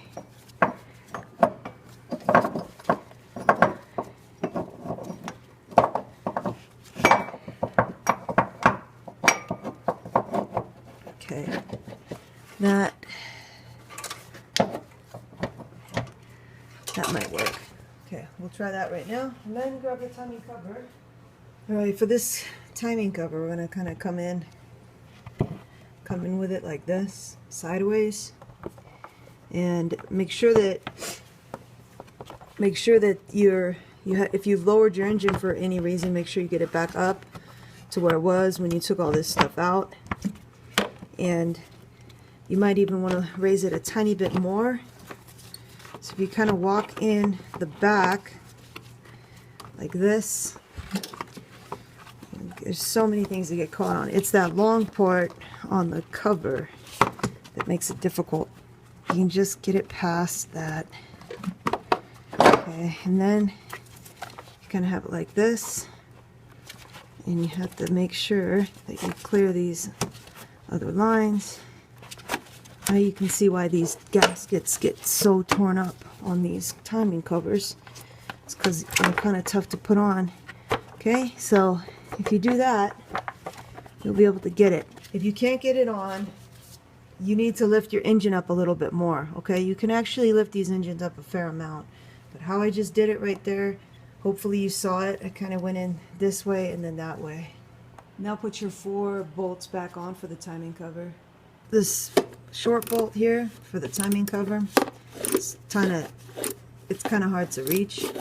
You're gonna have to move the engine mount bracket thing out of your way. Be patient. Oh yeah, you need patience for this job. Okay, next, with this pushed down, this mount pushed down but still kind of free, put the engine insulator in. Just kind of sneak it in this way, however you got it out, and get it under, get that one, really hard to get one. Get the bracket under here, don't put any of the fasteners in yet. And remember that this is a stud right here, so it's got to go in that hole, but this is too high.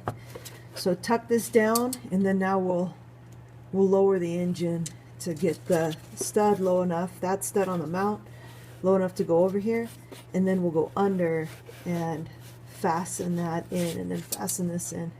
Alright, I'm going to lower the engine. Let's see how close that is.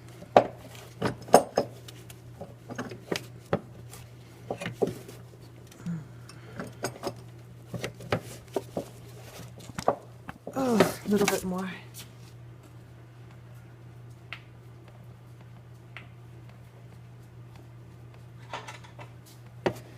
Okay, that ought to do it there. Oh, just a little bit more.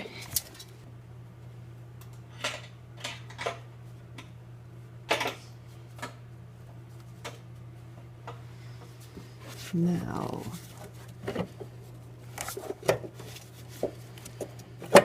there it is.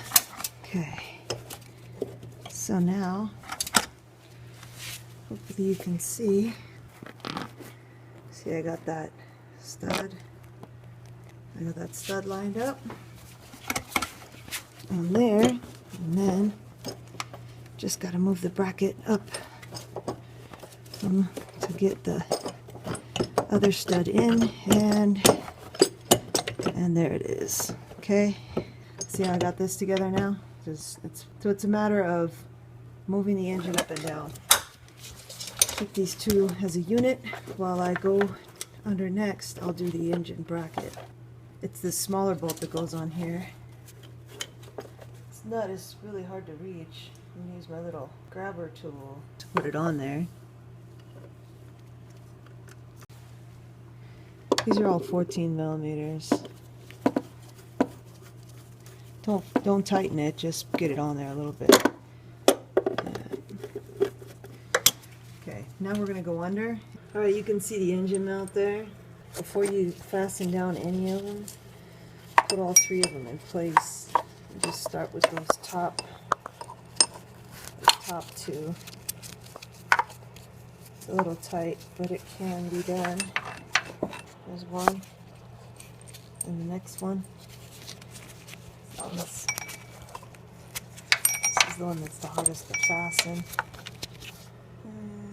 I got it sort of in there. And then the bottom one. Just move the bracket around and feel. Okay, see the hole there? So it's pretty close already. Just get it started by hand, and then go in with those same tools that you used to take them out. Alright, it takes forever, but you can get every one of these with this slim flex head, including that one there. It takes a very long time, but you can get them all with this. I can't get my torque wrench in here, but if you can, it's 38 foot-pounds. I'm just going to tack them down. Well, yeah, you need a lot of patience. The problem with this one is, you see that stud? That stud makes it very difficult to get a regular ratchet on, because the head of a regular ratchet is too large. But this slim flex head can just get in there. Okay, so then we just have this nut that goes on the bottom on that stud. And then these three bolts are for the insulator. One of these is that bolt that's under the ABS. Oh yeah, it's so much fun. Let's have at it. Remember that one under there, under the ABS? That's a tough one. If you reach your arm in here between the exhaust manifold and this AC line, you get your elbow all the way down there. And then with your other hand, which I can't do because I have the camera in my hand, but you pick this up with your other hand and you can get your finger on this bolt. I have my finger hooked around this bolt right there. Check it out, I was able to get that pass-through ratchet on there, which is really cool. That's going to save me a lot of time. I didn't know it would fit. Look back here while you're trying to place it and lift this up, and then I can't get the camera down there, but look down there on the fastener. Oh, there you can see. There you can just see the socket. If you do use this tool to get that bolt, make sure that you put the socket in with this direction thing on the bottom, because these sockets will go in either way. Because if you have that on the top, every time you turn it, it's going to flip that. So just have it on the bottom. You can see those holes aren't quite aligned. So we'll go ahead and lower the engine, and that'll get those in alignment, and then we'll put the bolts in. Alright, once you lower the engine, you can pry between here like this to get this lined up. Just put a tool in there and pry against that nut, and you'll be able to get it lined up. And there too. The grabby tool is helpful to get this nut in place. Just come in with the grabby tool. Oh! Take two with the grabby tool. There it is. Remember, that's the bolt that I use the universal joint on. Don't forget that one. This nut goes on the stud from below. That stud there.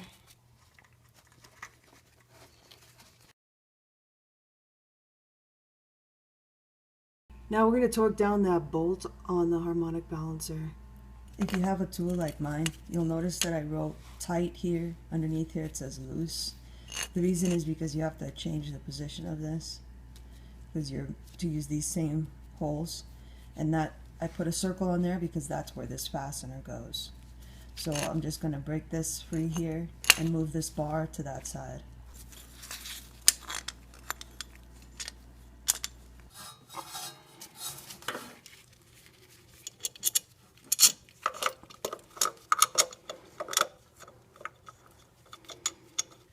Put the socket in there so you know you're getting it centered okay.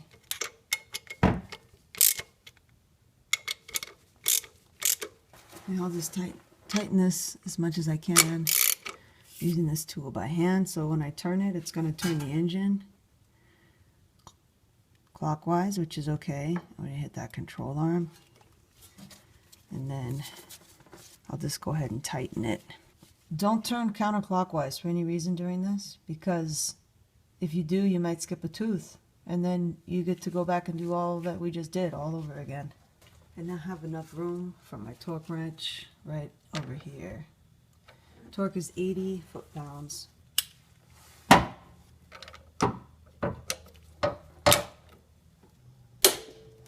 There it is. Now we'll replace this bracket for the ABS. It's got that long one on the bottom, this little 10mm on the side. This is a 12mm and these are 12mm. They're a little bit shorter. It goes in here right like this.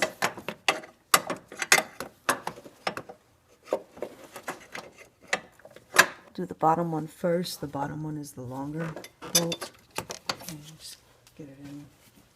And those two are the two shorter 12mm. This little 10mm on this bracket, this slides back and forth, so slide it where you need it, and then just put it back here and fasten this. These two bolts are the bolts for that location there and that location there. Right, that's where the power steering goes. It's under there. You can put the power steering fluid reservoir back in place, and just slides right in there. You'll remember this is the alternator bracket. Goes back here. Only fits one way, and the bolt holes line up. This is where that engine hook goes, so don't try to line that one up. Alright, there they are. Got a long piece there, and it fits right like that. Then this goes right there, just like that. Now we'll do this little engine hook with this bolt here. It's 14mm. And don't forget this grounding strap. This grounding strap goes in behind it.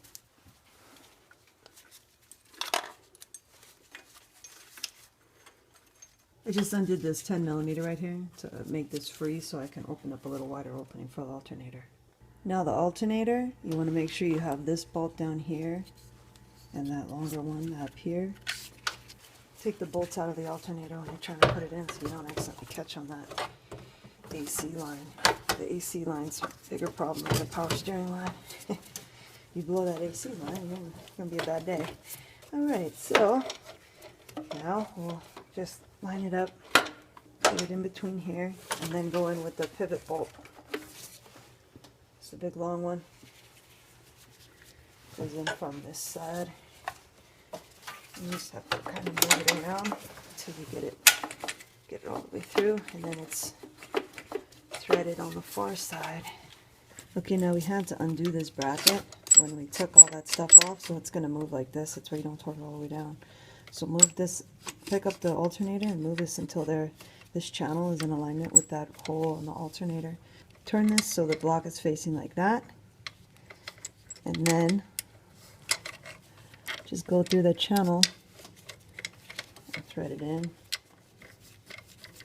Okay, so with this loose, just have it so that you can move it up and down and that this bracket's not moving, right? And then now we'll go down and tighten the bolt for this bracket. The bolt for this bracket is perhaps easier to reach from below. It's this one right here, 12mm. Right now we'll do this power steering belt while we're down here. I'm going to reuse my belt because I just put this one on last year and they last for several years. Here's a part number though. This is some kind of aftermarket belt. So here's the power steering pulley up here. If you remember, we loosened this. This is the bolt for adjusting, and then the pivot bolt's that hard to reach one up there. Behind here, the second pulley, or the second track I should say, on the crankshaft pulley is where this fits. So just get it around here. Make sure this one's loose and that one on the top should be loose because we did before.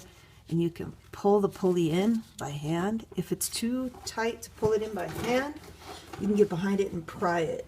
By prying it, here's what it means. See how I have the pry bar right there on this? I'm just on the corner of it.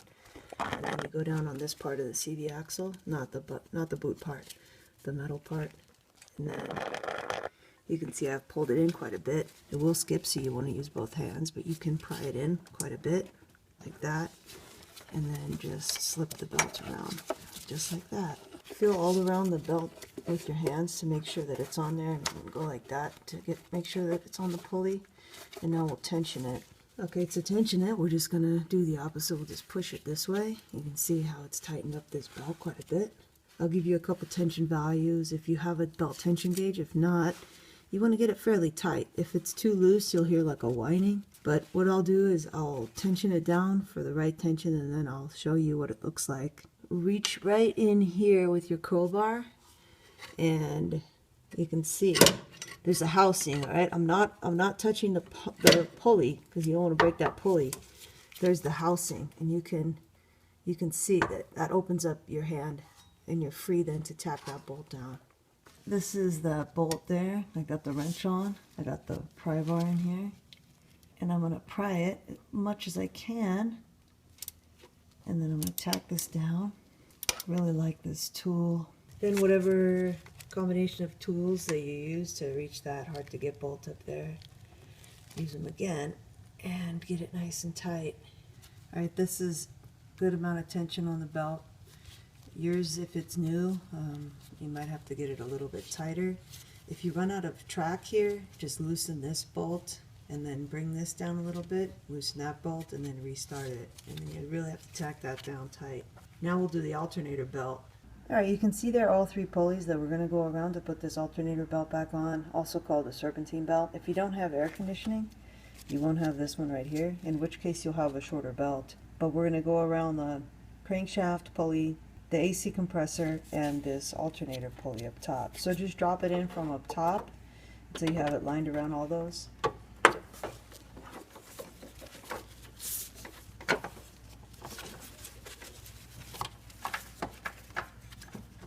Now from below, I'm going to wrap it around the crankshaft pulley and the AC compressor. If it won't reach, and mine won't reach, we'll just lower this adjust-in bolt right here. We'll turn this counterclockwise and that'll allow it to go down. Bring it down a little bit more. And there it is. Now I can get it around the crankshaft pulley. Now we'll tighten the belt, so we'll go the opposite way. So we'll turn this screw clockwise. If you're installing a new belt, tension is 165 pounds plus or minus 25 pounds. If it's your old belt, it's 110 plus or minus 25 pounds. You just get in here. You want to be midway between the pulleys on the belt, and that is. So that'll be good for my purposes, and you're going to want yours a bit tighter if you're installing a new. In case you don't have one of these tension gauges, you can see it's pretty taut. We'll tack these bolts down now. This is that 14 millimeter back here. It's a 14 millimeter. And then back here, we'll leave this one alone because that's for the tension, and we'll tighten this one down here. That's a 12 millimeter. That pivot bolt is 38 foot-pounds. And that locking bolt is 13 foot-pounds. Then remember this little guy here. And tack this down. This is a 10 millimeter. Don't go crazy. Cover it up with the little cap. and then plug this in. You can see that's the top side. It only fits one way. Plug it in until it snaps. There it is. And then cover it up with this little boot. This hole here is for this little plastic deal. Okay. Need to put new stuff on those wires. Then just snap this back onto this bracket like that. Don't forget to replace this 10mm back here. Now we'll put this cover back on. It goes like that. We'll put the wheel back on and drop it. Lug nuts are 21mm and torque is 76 foot-pounds. Now we'll replace the spark plugs. You remember these just pull out, pull them at this part, and just pop out. I'm going to reuse these spark plugs. Your spark plugs should look pretty much just like this. They should have the 2 electrodes there, and these are Denso. Part number is PK20TR11. We'll just take this same 5/8 or 16mm spark plug socket. You can put a tiny little bit of anti-seize on the threads if you'd like. If you do that, make sure you start a little bit behind, like a little bit further away. You don't want to accidentally end up getting anti-seize on here, because if you do, you don't want to reuse those spark plugs. Throw them away and get new ones. But just a little bit of anti-seize like this is cool. So now we'll just go back in like this, and when you're turning this in, turn it by hand, and after you turn it in a few, pull up a little and then backtrack. That helps prevent you from accidentally cross-threading, because this is easy to cross-thread. So just kind of pull up and then back off a little bit. And you saw how long those threads are, so you can be turning for a little while. Just turn this all the way in, keep it nice and straight. Okay, and then once you can't turn it anymore by hand, grab your torque wrench. Torque on these are 13 foot-pounds or 156 inch-pounds. If you're putting them in dry, if you're putting a little bit of anti-seize on there, you want to reduce that to about 10 foot-pounds or 120. I'm doing 120 inch-pounds. Remember to keep that angle. You don't want to over-torque these. And there it is. Okay, and then you'll just do that for the other 3. These look like these are the original wires. I like the NGK wires, the blue ones.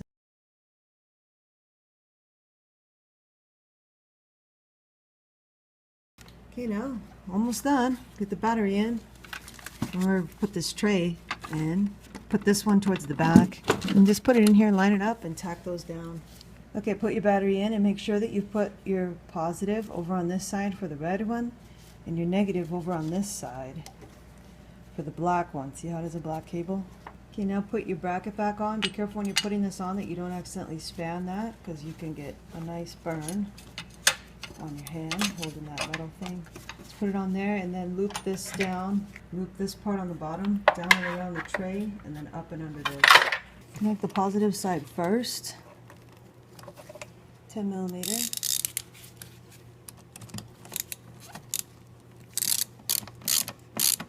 Then the negative side. Put this down.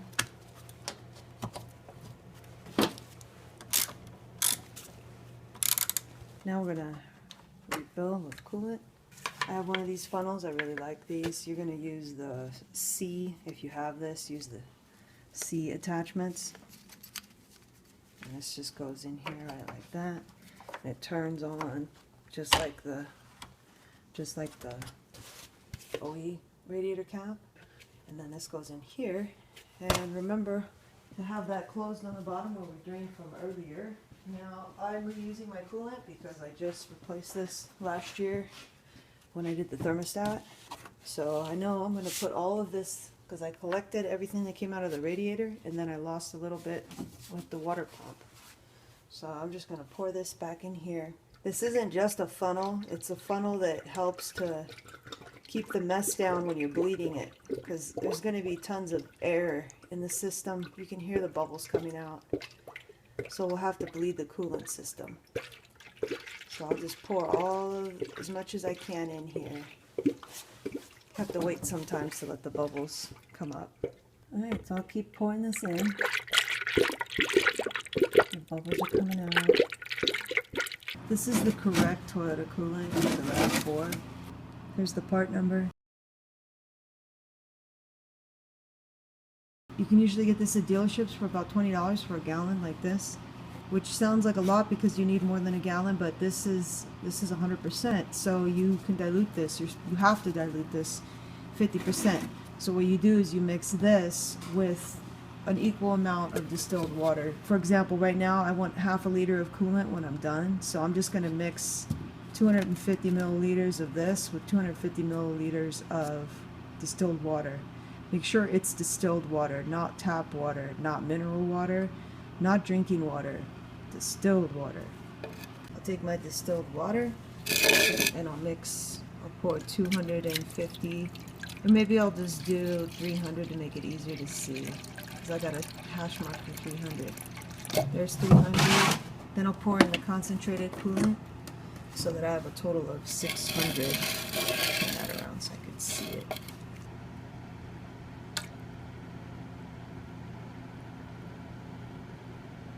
If you go a little over or under, don't freak out, just add more of whatever one you need.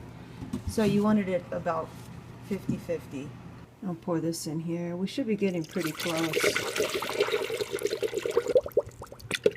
Nope, need more. I mixed another 600 milliliters and then poured some in here, so we're getting pretty close. Now grab this hose and squeeze it, and you'll notice a lot of bubbles will come out. And what we'll do is I'll put a little bit more coolant in here, and then we'll fire her up and let her run. Have a look around the bay, make sure you didn't leave any tools in there or anything. We're going to start her up and start to bleed the coolant. Put your heat on blast. So she runs, and I made an executive decision. It's 22 degrees outside, so we're going to bleed this in the morning. You don't want to bleed the coolant while you're in the garage, because you have to run this engine typically for close to half an hour to get all the air bubbles out. The microphone is too sensitive with the engine running, so I'm going to voice over all this. Here's a quick rundown of the coolant system bleeding procedure for the Rav4. It takes quite a while on a Rav4, but if you follow these steps you can get it done usually in about 20 minutes to 30 minutes, and you won't have to come back and do it again later. Step number 1, start the engine. If the engine sounds normal, continue. If the engine does not sound normal, if it's sputtering, if you have any kind of weird idle conditions going on, then stop and backtrack, because you very well may be off a tooth on your belt. But assuming that you get that figured out and you're ready to bleed, step number 2, you turn on the interior heat to high and to hottest and put it on outside air. Step number 3, allow the engine to reach operating temperature. That's 176 degrees Fahrenheit. That is midway on the temperature gauge. Step number 4, keep an eye on the coolant level in the funnel. Add some coolant if needed. As the bubbles come out, the coolant level will drop. So don't let the funnel run out of coolant. Step number 5, once that thermostat opens, which is at 176 degrees Fahrenheit, you'll see a lot of bubbles come through. It's very important to get up to that temperature, because the only way to get the air bubbles out of the block is to allow them to pass through the thermostat.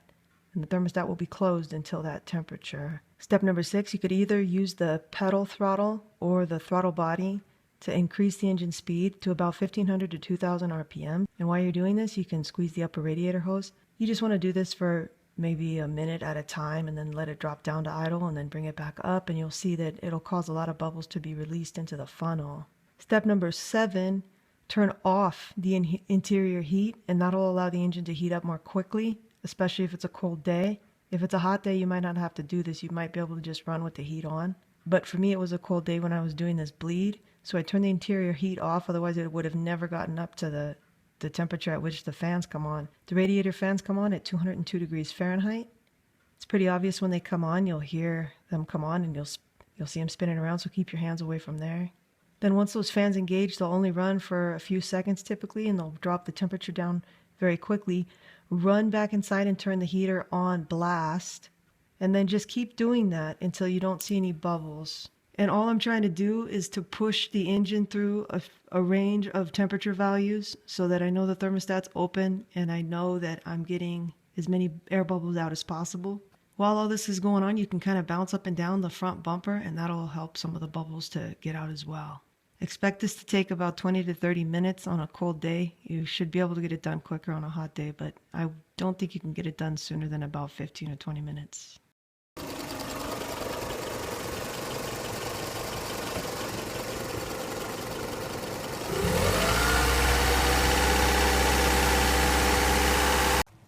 Alright, so the engine is shut off. We stopped getting bubbles out. So now you're just going to leave it like this. It's going to take quite a while for it to cool down, but you want it to cool down as much as possible. And you'll see the coolant level will drop. That's because it's going to contract as it gets colder. And then at that point, you can go ahead and remove the funnel and put your radiator cap on. Radiator caps are a type of thermostat, so if you've never replaced yours, you'll want to replace it. This is the pressure rating over here, and so you want to get one that matches 1.1. I think the others that you might see are 0.9 for other Rav4s, but use this 1.1 on the 98. They have this this little spring in here, and that's what can kind of go out. So they're only about 10-15 bucks. If you think yours is still good, you can rent a pressure tester, a radiator cap tester for free at auto parts stores and double check. But they don't last forever. Looks like I'm not going to need that coolant. Just check for leaks, and as you can see, no leaks. Hooray! There would normally be a little pool of oil having idled here for 20 minutes. So you want to look for oil and for coolant. Remember where we opened up that coolant? It's closed, no leaks. It just started snowing. You can see how much the coolant's gone down, so that'll do it. The car is nice and cool now. So if you have this kit, you can just push this in here, and then you can lift it right off and have a towel ready because there's going to be some overflow. You want to see the coolant level all the way up, and then make sure that you've got some coolant in your overflow. Don't forget the radiator cap, and then turn it. Make sure it's on there nice and tight. That's it. Now this is the best part. You get to fill this out and wrap it up. The strut tower is a good place to put the sticker because you usually look for the sticker where the timing belt is.